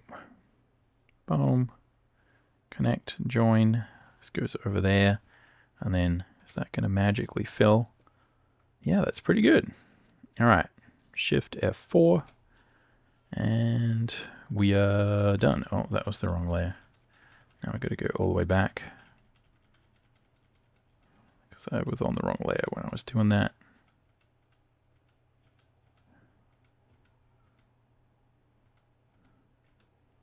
There we are. All right, need to hide those. We'll select the background and then we'll go Shift 4. Boom, there we go. And for this one here, for this last one, I don't really think that matters. I think we can just turn those layers sepia, and then we will be able to make that dark. Boom, boom, and there we go. So we kind of got the basics happening. Let's take all these archived lines layers. Take this one, I'm going to merge that down, put that over there. Just do some basic layer organization. Then what I'm going to do is take all of these layers, I'm going to group those, hide those, and I'll take all of these layers up here that have the font, the texture, etc. And we'll just hide them. So now I can basically work on these layers that I got. The simple color scheme that we are using here, the simple strategy that we're going to employ is to really just think about what is already there, right? Like what already exists within our image, and we're just going to try and craft a really simple complementary or basic pairing of colors. If we start with the fact that we have this character with lighter skin, the skin is kind of warm, pink, and that they're in a dark forest, that kind of gives us all the context we need. We know what has to be in the scene, and all I'm going to do is create a nice interplay between those two things. The character's going to pop and come forward because they're warm. We might have a couple of greens and sort of cooler tones. But a lot of what's happening is we're just having a cool background, because that works. We have a warm character, that works. We have a dark background, that works. And that's it. So it's just a very simple color scheme. And because I've sort of already got this one, I can copy a lot of what we kind of had going there. And what I'm going to do is just play around with that very simple idea. So if I kind of zoom up, I can see that, yeah, here we had some really kind of dark colors there that I was using to carve out some of those shapes. So let me make those a little bit lighter because I can always pull them back. But this is what I'm going to be doing, is now that I've got this really rough thing in the background, I can just utilize those shapes there and start to create something much more interesting out of it. Now, before I should really be doing any of that, what I need to do is get this wood tone. But because, right, so if I fill this with that, right, you can see like that's kind of what I've got. I'm going to do Control U and we'll play around with this and just sort of basically make it a bit warmer. And what I can do then is try and blend in some warmer tones. So now that I've got the rough tonality, I'm just going to play around with and see whether I can make some of these trees that are in that midground a bit more tree color. And again, we could just fill that whole thing. And that's going to give us a pretty good, again, super dark vibe. Here, again, for these foreground trees, right, we can make them a little bit lighter. But we're really going for this feeling of this background. And now that I add that, you can really see everything sort of start to come together. It becomes really important to see how dark this background probably needs to be now. And what I'm going to do is go through, and because things are pretty sketchy, as we were talking about, I can create a lot of shapes just by carving and pushing some of these shapes here. And this will be rough, but I'm going to put texture over the top. And as long as I'm also pretty rough, right, so you can see what I'm going to try and do is start like drawing with this, right? So let's go here. It's going to be hard to see because it's so dark. But yeah, I'm going to start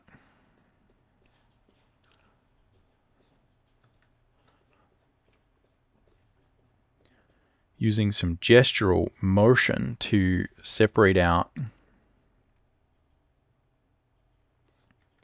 some of these little marks.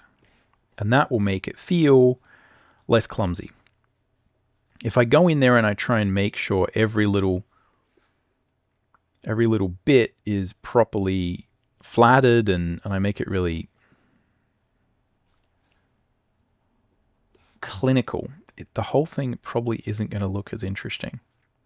So a lot of this is knowing where the limitations of what I'm doing are. So you can see if we sort of zoom up, that's super rough, but I think this is going to probably do for our purpose.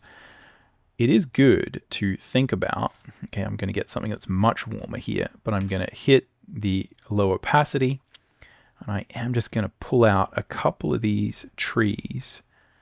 But you see I'm doing it in a very loose way. I'm going to pull out a couple of these trees and give them a bit of warmth, so they're going to come forward.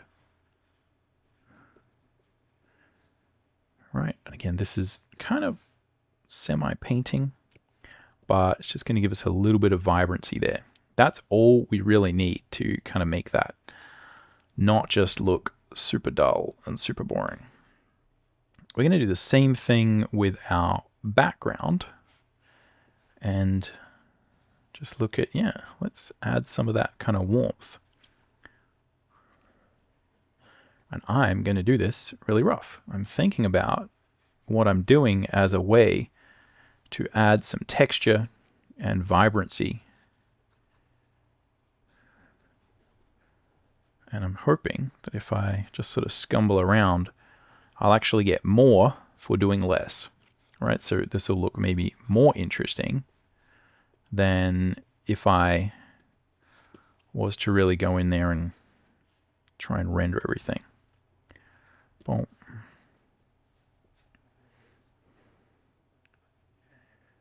And yeah, that's probably a good indication. All right. Let's see if I can push some of the shadows here, right, of these trees and other forms. And then I'll pick out some highlights later on.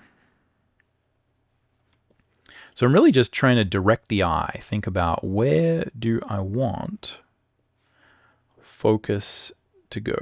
Where do we want focus to go? And I'm starting with these sort of loose tonal backgrounds, these kind of bases. Let's go back here so you can kind of see. Now you can probably see the tonal layout of it a little bit better. But yeah, and here's the background and the text and all that kind of stuff. Boom. So we can kind of see, I'm like, yeah, I think the idea is there. We got this kind of mess and maze of chaotic forest everywhere. What I'm going to do is make another layer in between those, and what we did see is that there was this lighter aspect to a lot of these rocks.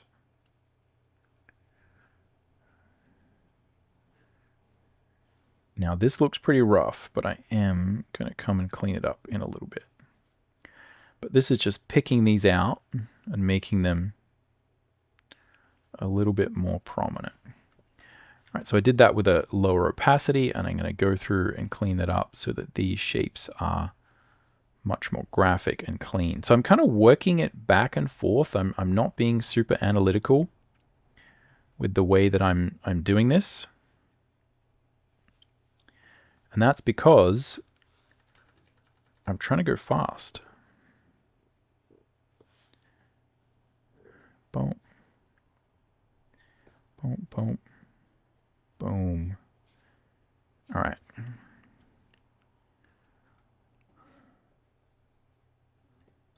I think that's still a rock there. But yeah, a lot of this, let's see again. So I do want some shadows on these rocks.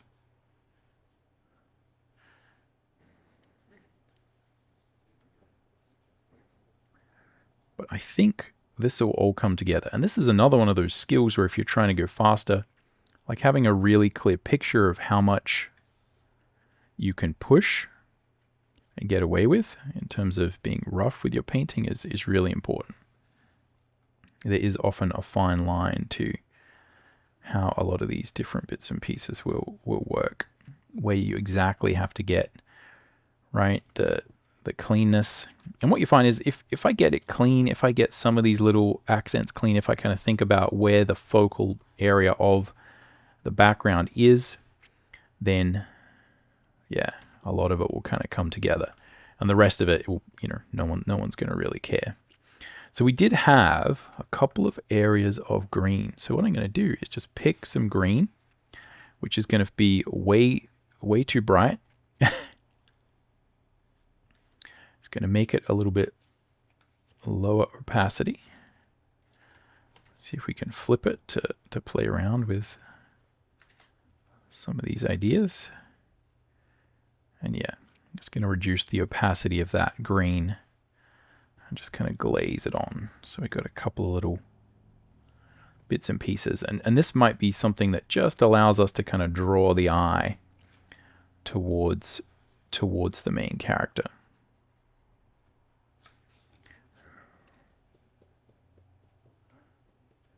Create a few little bits of green here and there. Just going to give it a little bit of life, right? So it doesn't quite feel as 100% sort of dead and monotonal. Boom. Boom, boom. All right. That's right. That'll probably do.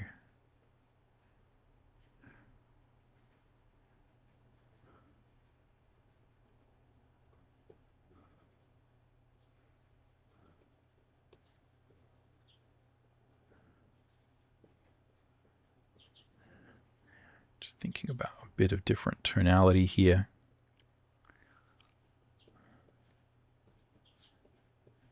Yeah, I think that's working pretty well. Just giving it a little bit of painterliness. Right, a little bit of extra stuff, right? On the leaves, sorry, the branches here. Yeah, there we go. All right, so that's really rough, but that'll probably do. The next thing I'm going to try is, all right, I got this foreground.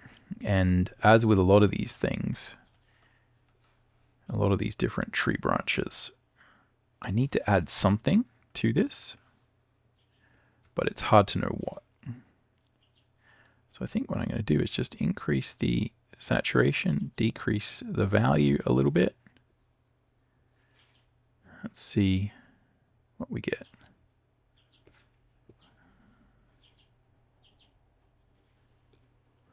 That might be a little bit too much. So often if I'm trying to find the right tone, I will use lower opacity. And I'll sort of go through until I can kind of get something that feels about right. Because yeah, I don't want to create too much tonality or real like feeling of light or dark with this stuff that's in the foreground. But we do need a little bit more dimension than, I kind of had there. So we're just dealing with a little bit.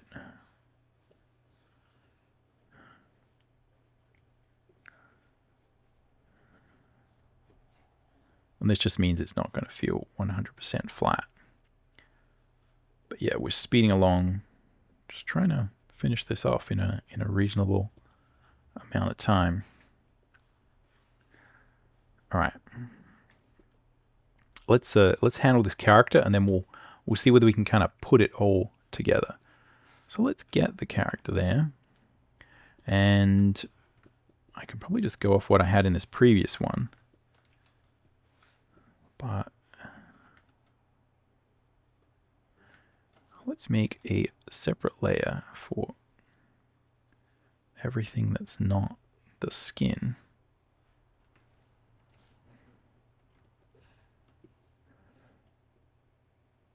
And see if we can knock this into shape really quickly. Now, sometimes I do add things like the shadows that you can see in that character, the existing cover, and I probably wouldn't do it for a whole comic these days because I tend to just be more flat. But if we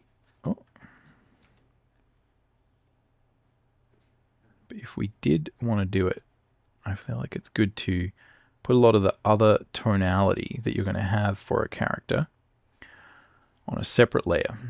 And this is just a really simple way to do it. Many people use this same technique. So I've got these. Right, we've got these shapes on top.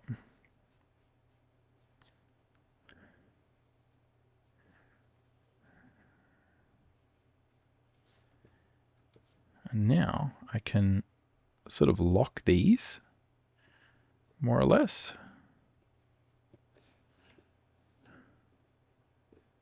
If we can do it quickly. Yep, so we can kind of lock those. Let's hit / or ? That's going to lock these. And then I can also make a new layer here, and like I have done, play around with adding some of that shadow. But this will go underneath those layers that I had there above.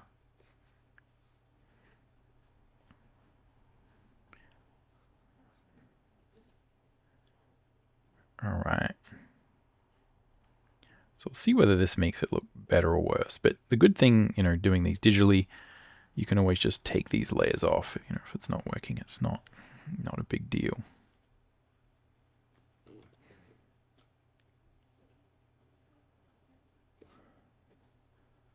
Boom, boom.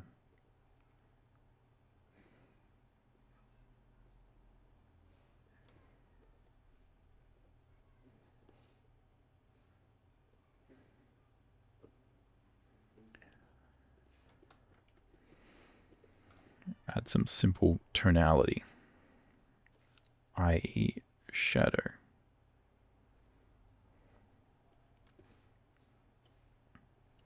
Right, and this one, probably this whole leg is going to be in shadow. Good way to do that is I'm going to put in the main shadows here, then I'm going to hit 50% on the opacity, and we're going to go through, right, and do another pass. That can be a really good, effective way to add a bit of tonality there.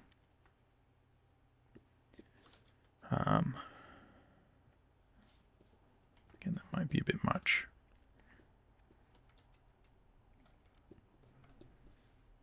Yeah, maybe we'll just leave it like that.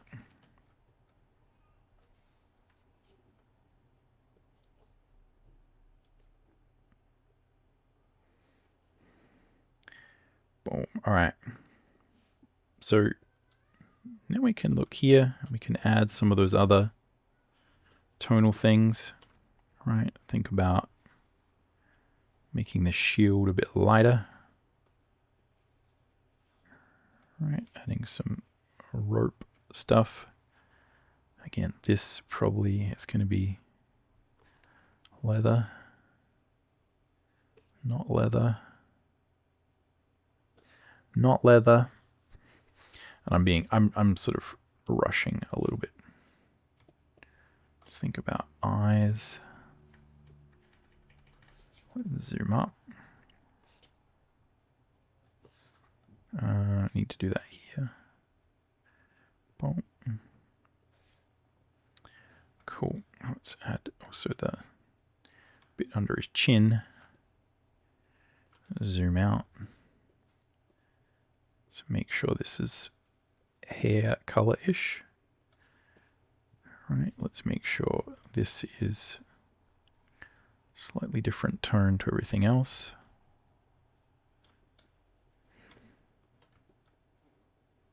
Boom. So again, I can come through, clean that up in a little bit, but you can see here this is giving me pretty good way to just go through,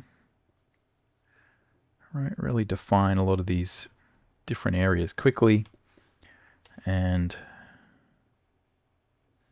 that way, when we put sort of texture on top and, you know, kind of clean everything up, it's probably not, we're probably not going to notice too much.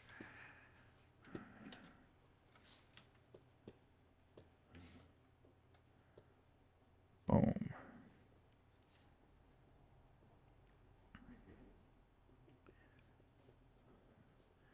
There we go.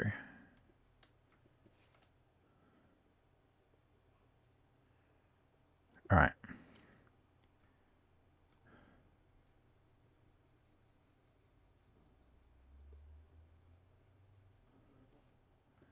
See if we can add.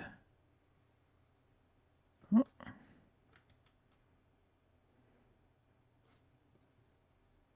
There we go. That's what we need. Bit more, a bit brighter in the middle. Yeah, so we can kind of see it's coming together. It's almost, we're almost there. Let's unlock this now.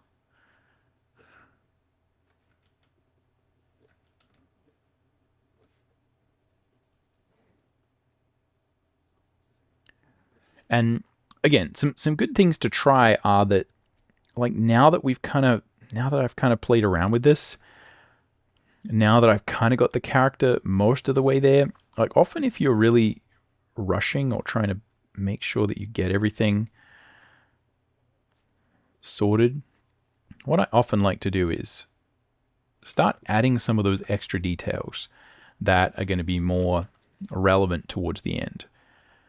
Thinking about your hierarchy of detail, right? So I'm going to do a couple of things. Let's make a couple of layers above, right, above all of these key layers. And now I'm just going to work with some gradients and some airbrushes. So just got a big airbrush, and I'm going to think about, okay, here I got my background. Let's really, right, push it back.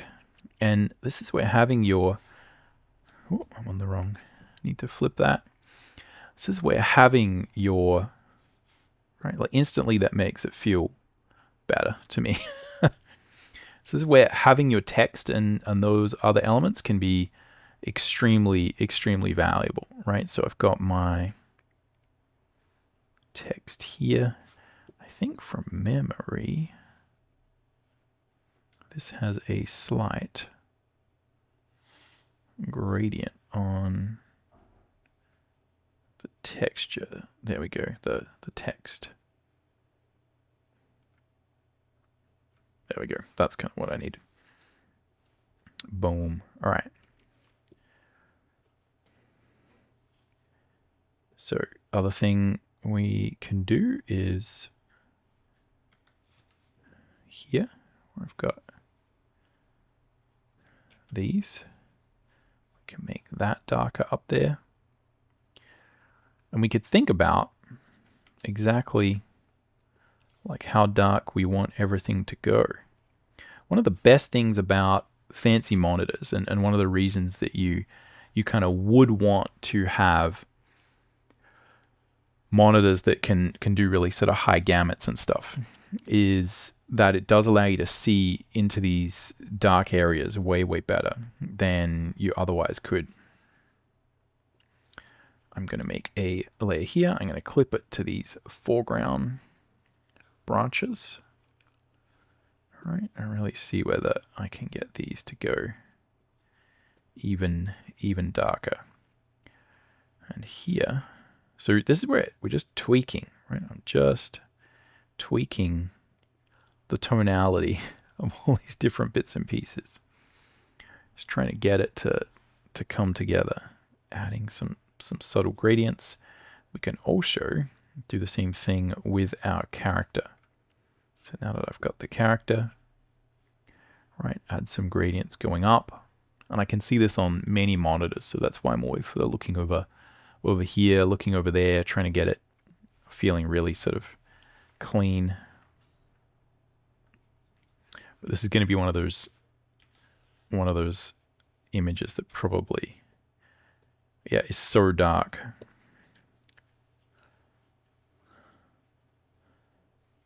It becomes kind of hard to see.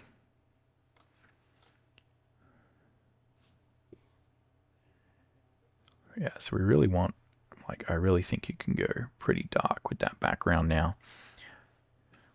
And this is where also we can play around with adding some texture. So if I think about some really sort of rough splatter texture, becomes a lot easier to kind of just add a bit of visual interest to these backgrounds that way. But yeah, I think one of the issues I'm having is that it's hard for me to see this actual thing that I've created on this kind of monitor that I'm looking at, because I'm looking down at it so much and there's glare off the screen. So I'm kind of looking at it on many different monitors to make sure that hopefully I can kind of get a decent picture of it.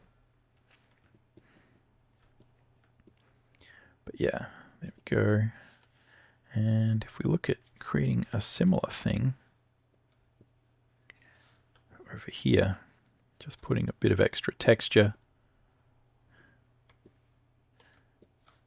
This is often what will make the difference and make a lot of that, as I said, a lot of that stuff in the background kind of blend together.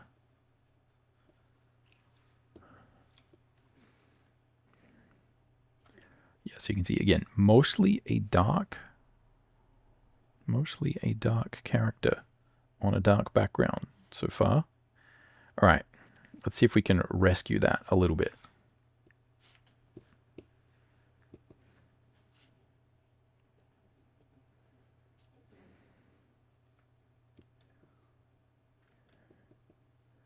Just adding a little bit more texture here and there.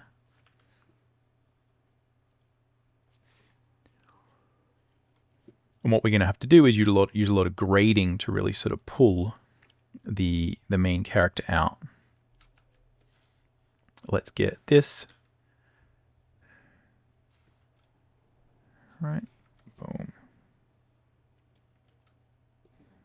So we've got to basically take a lot of these foreground trees all the way to black, basically. I think in order for it to work. Yeah, I think that works a bit better. Now we've sort of got it happening.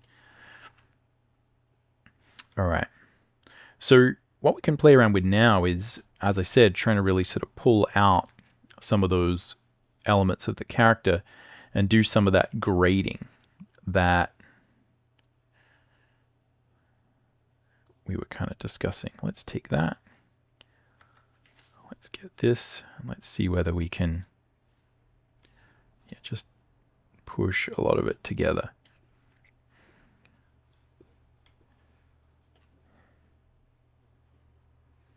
So again, depending on your monitor, this is either going to be super dark or super dark. But here's what we can do. We can make sure that we pull out some of, all right, let's hook that there. See whether we can really pull out and make these a lot brighter.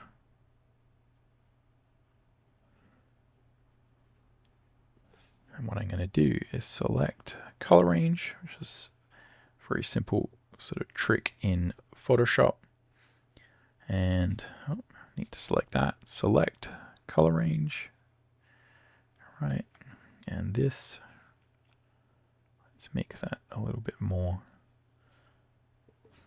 advanced, and that's really going to sort of pull that main character out.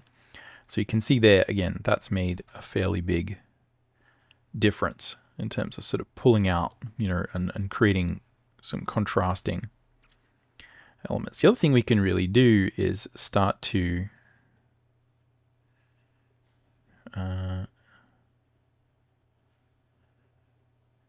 neutrals.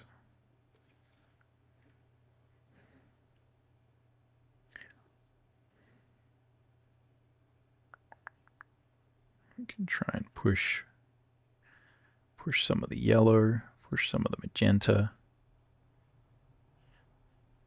And we're not going to use this everywhere, But I'm going to, again, select color range. Is that going to work?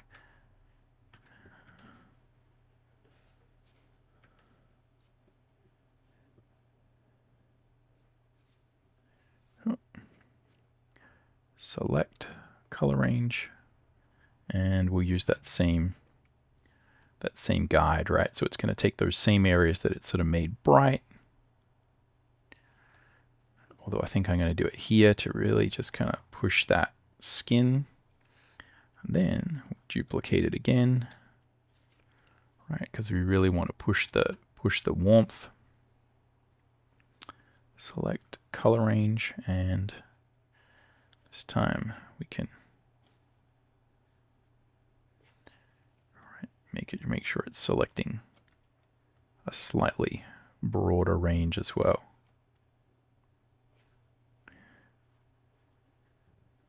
And again, this is going to push it way too far, but what I can do is then come along and kind of pull some of that out. Right, we can also come along here and sort of pull some of that out and really get a lot of that kind of focused in the middle.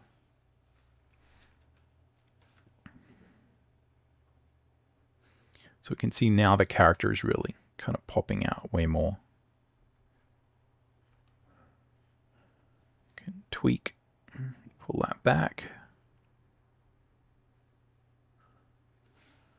And then we can also think about going the other way, which is where we can, I think this is where hopefully it'll start to come together, is to pull some of the background, make it a little bit cooler, a little bit more green and blue. Select color range, and now select the darks and just see if we can kind of separate that out a little bit. Let's try and make that a bit more graphic.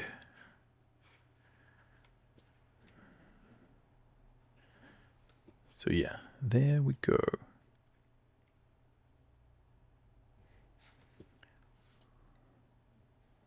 So we can see that this sort of texture is helping us quite a bit.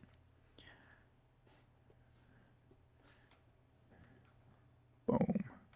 I guess I probably should put like a Dark Forest #2 on the on there. But yeah, here's where thinking about, okay, let's go gradient,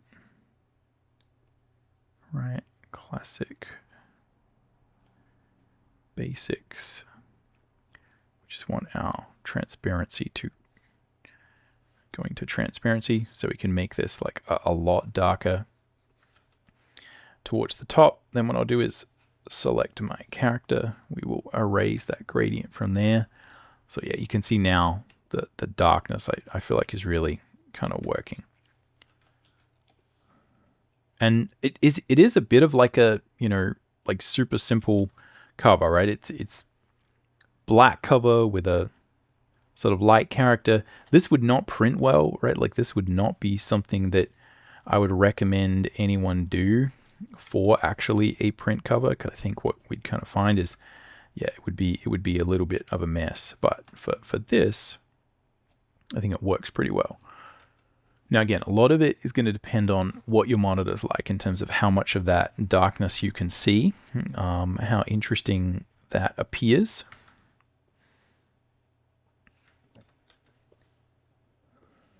Right.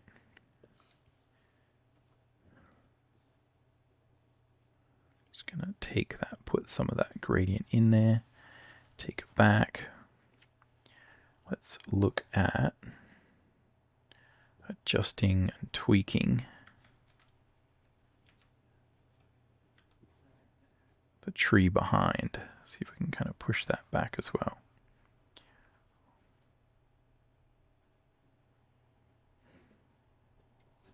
I think this texture now needs to come down.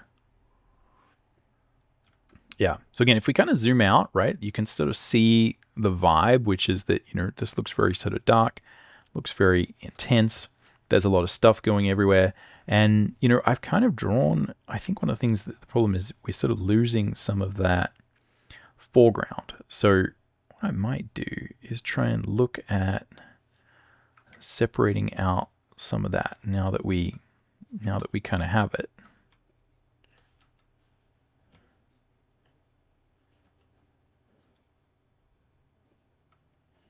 There we go.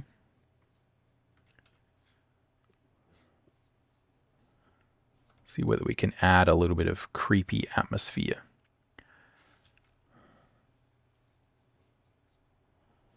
Right, like that might look sort of cool. Again, got to be pretty kind of subtle with it. But I feel like that looks sort of interesting. And then we could do the same thing, but with have some sort of dust particles and bits and pieces kind of floating through. Right, this is often what I'm doing to make things just a little bit more interesting. Right, like there, you know, we can sort of imagine there is some stuff going on there. Gives everything a bit more movement. And again, I do this in passes. We kind of add some, right, take some away. Often make sure we're kind of keeping the character pretty clean. But yeah, maybe that will kind of work. Just a little bit of something to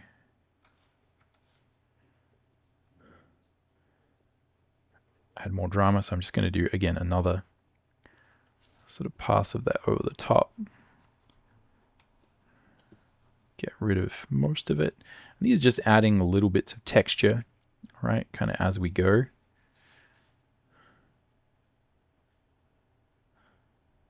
Let's see if we can take some of it back, put some of it back.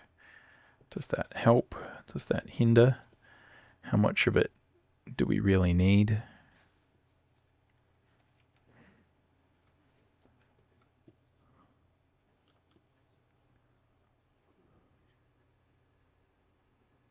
Yeah.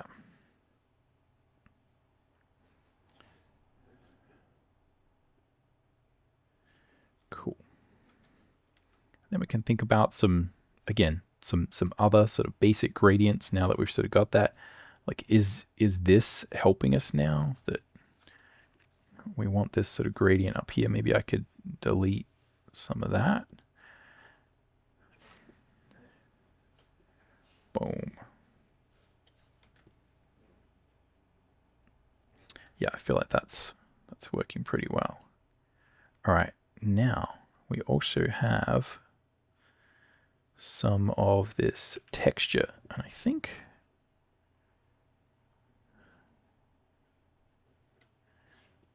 yeah, I need to put some of that back. Boom. Let's get texture here. We make that more intense. Oh yeah, this noise has not been applied much. There we go. I think that's what I wanted. A bit more of that noise. Yeah. So again, we're sort of getting there. Let's look at it compared to our original one here. Again, one of the things we kind of had in our original was these kind of really white stones, which I think are helping everything to quite a large degree. And we did kind of have some of those. Now that we've kind of played around with some of those other bits and pieces, I think we can now tweak, bring that character forward a little bit. We had quite a bit of attempting to really push this background down. Right? Like, could I bring some of that back?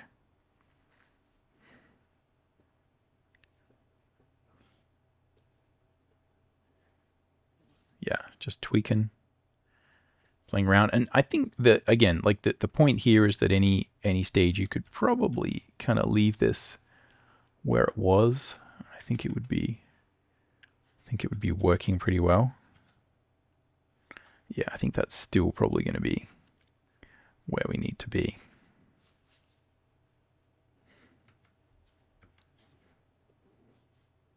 I can tell this computer is starting to chug and slow down.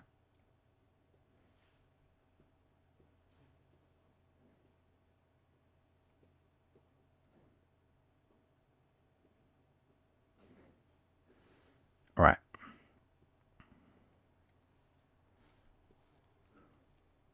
Yeah, I think just a little bit more there will be good.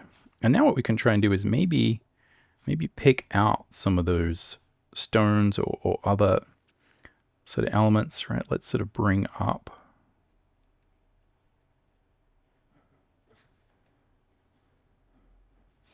And see if we can pick them out.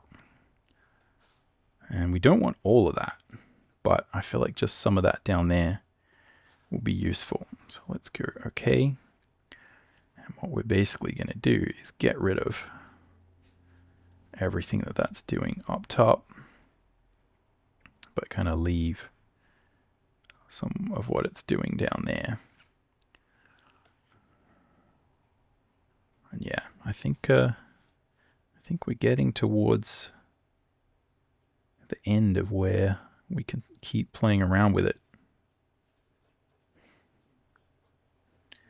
Boom. All right. I think we're pretty much done. So this is where, again, it can be really useful to go through, check, like, are these things that I'm adding, are these little bits and pieces actually making it better, right? Is this actually making it more interesting? Is this actually enhancing things? Is this just making it a little bit more?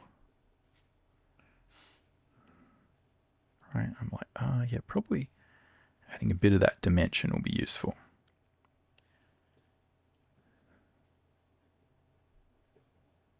Let's put that behind the lines. Let's make those lines a bit thicker.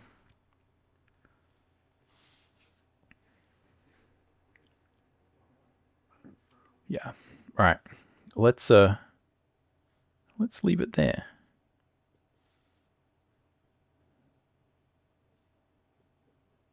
Kind of go back. Let's reassess.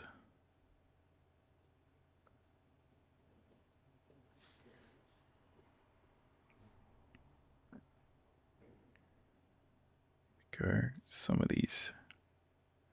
Yeah, so that's kind of where we were. Adding that, I think, helps. Maybe adding some of this is too noisy.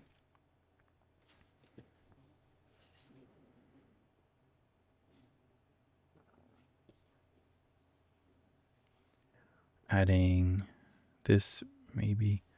Yeah, I should maybe keep it away from the main character a little bit. So yeah, there we are. I think that's enough for the moment. And probably what I do is just try and grade it together a little bit. Think about adding some sort of warmer areas in the midtones, but just very subtly. Right. Again, have another go at pushing the main character. Right, let's take most of that back, but just sort of get it up towards where the main face is, and then see if we can just pull everything back, make it feel,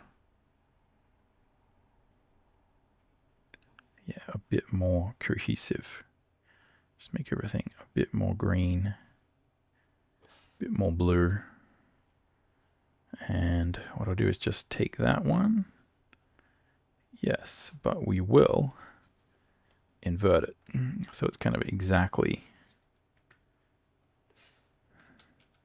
the opposite. Yeah, and that's just going to give us a little bit more of that kind of color contrast and sort of color pop. And then again, like, you know, often I'll just play around and at this point, just experiment, right? Like see whether adding some more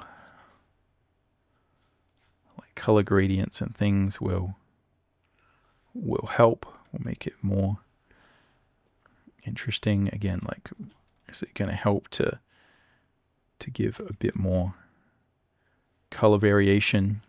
Often if things like kind of really aren't sort of working out, I always find sort of making things feel a little bit more sort of like red or dramatic can save an image, make it more creepy. But I think that the strength of this really is in, right? It really is in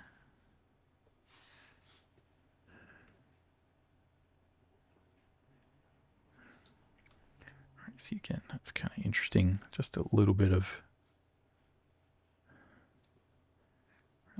extra color, I think, could be good. But again, the main sort of interest, I think, is that it is all sort of creepy and blue.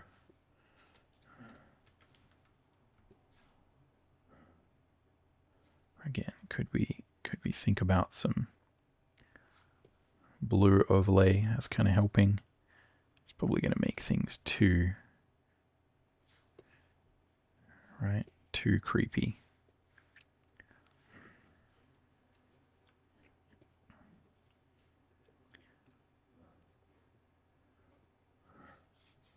Yeah. Just keep playing around. Saturation. Again, another thing we can do is kind of pull the saturation down. It may have gotten a little bit kind of crazy. So often like just pulling the saturation down and then kind of erasing that from our kind of like main focal area can be a really good way to kind of just pull everything together. And obviously it is good to think about just doing some basic levels at the end, right? Thinking about crunching stuff down a little bit. Often a good trick is if you set your levels to luminosity, it kind of won't quite affect all the color quite so much. Then if we select color range and really say, okay, select color range, all right, and let's just ping this, right, like this is where we want our contrast, and then you can sort of duplicate that and set it to color, and that'll give you the color as well, so you can kind of adjust the colorness and the valueness of your levels at the same time and kind of just dial all of that in.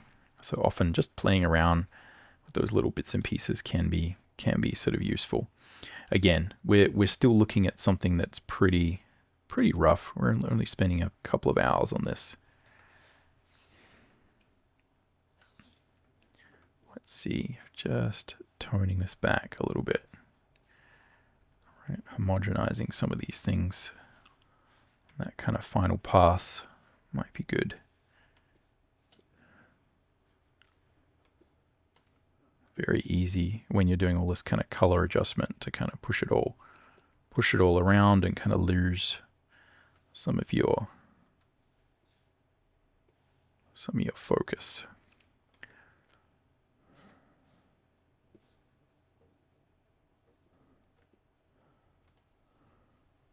Yeah, cool.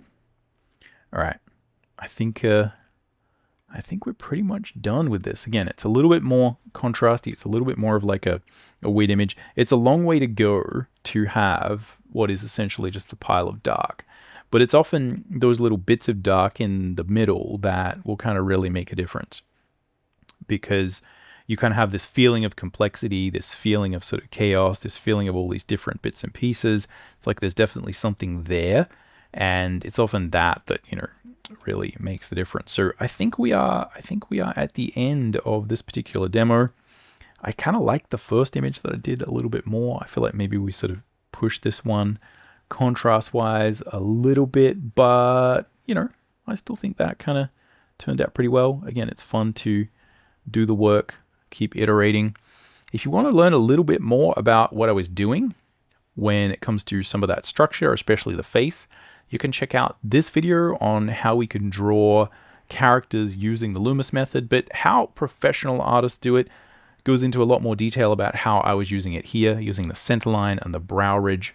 We draw Ken Masters in that one, so if you haven't already, check that one out, level up your head drawing, and yeah, other than that, I'll catch you around.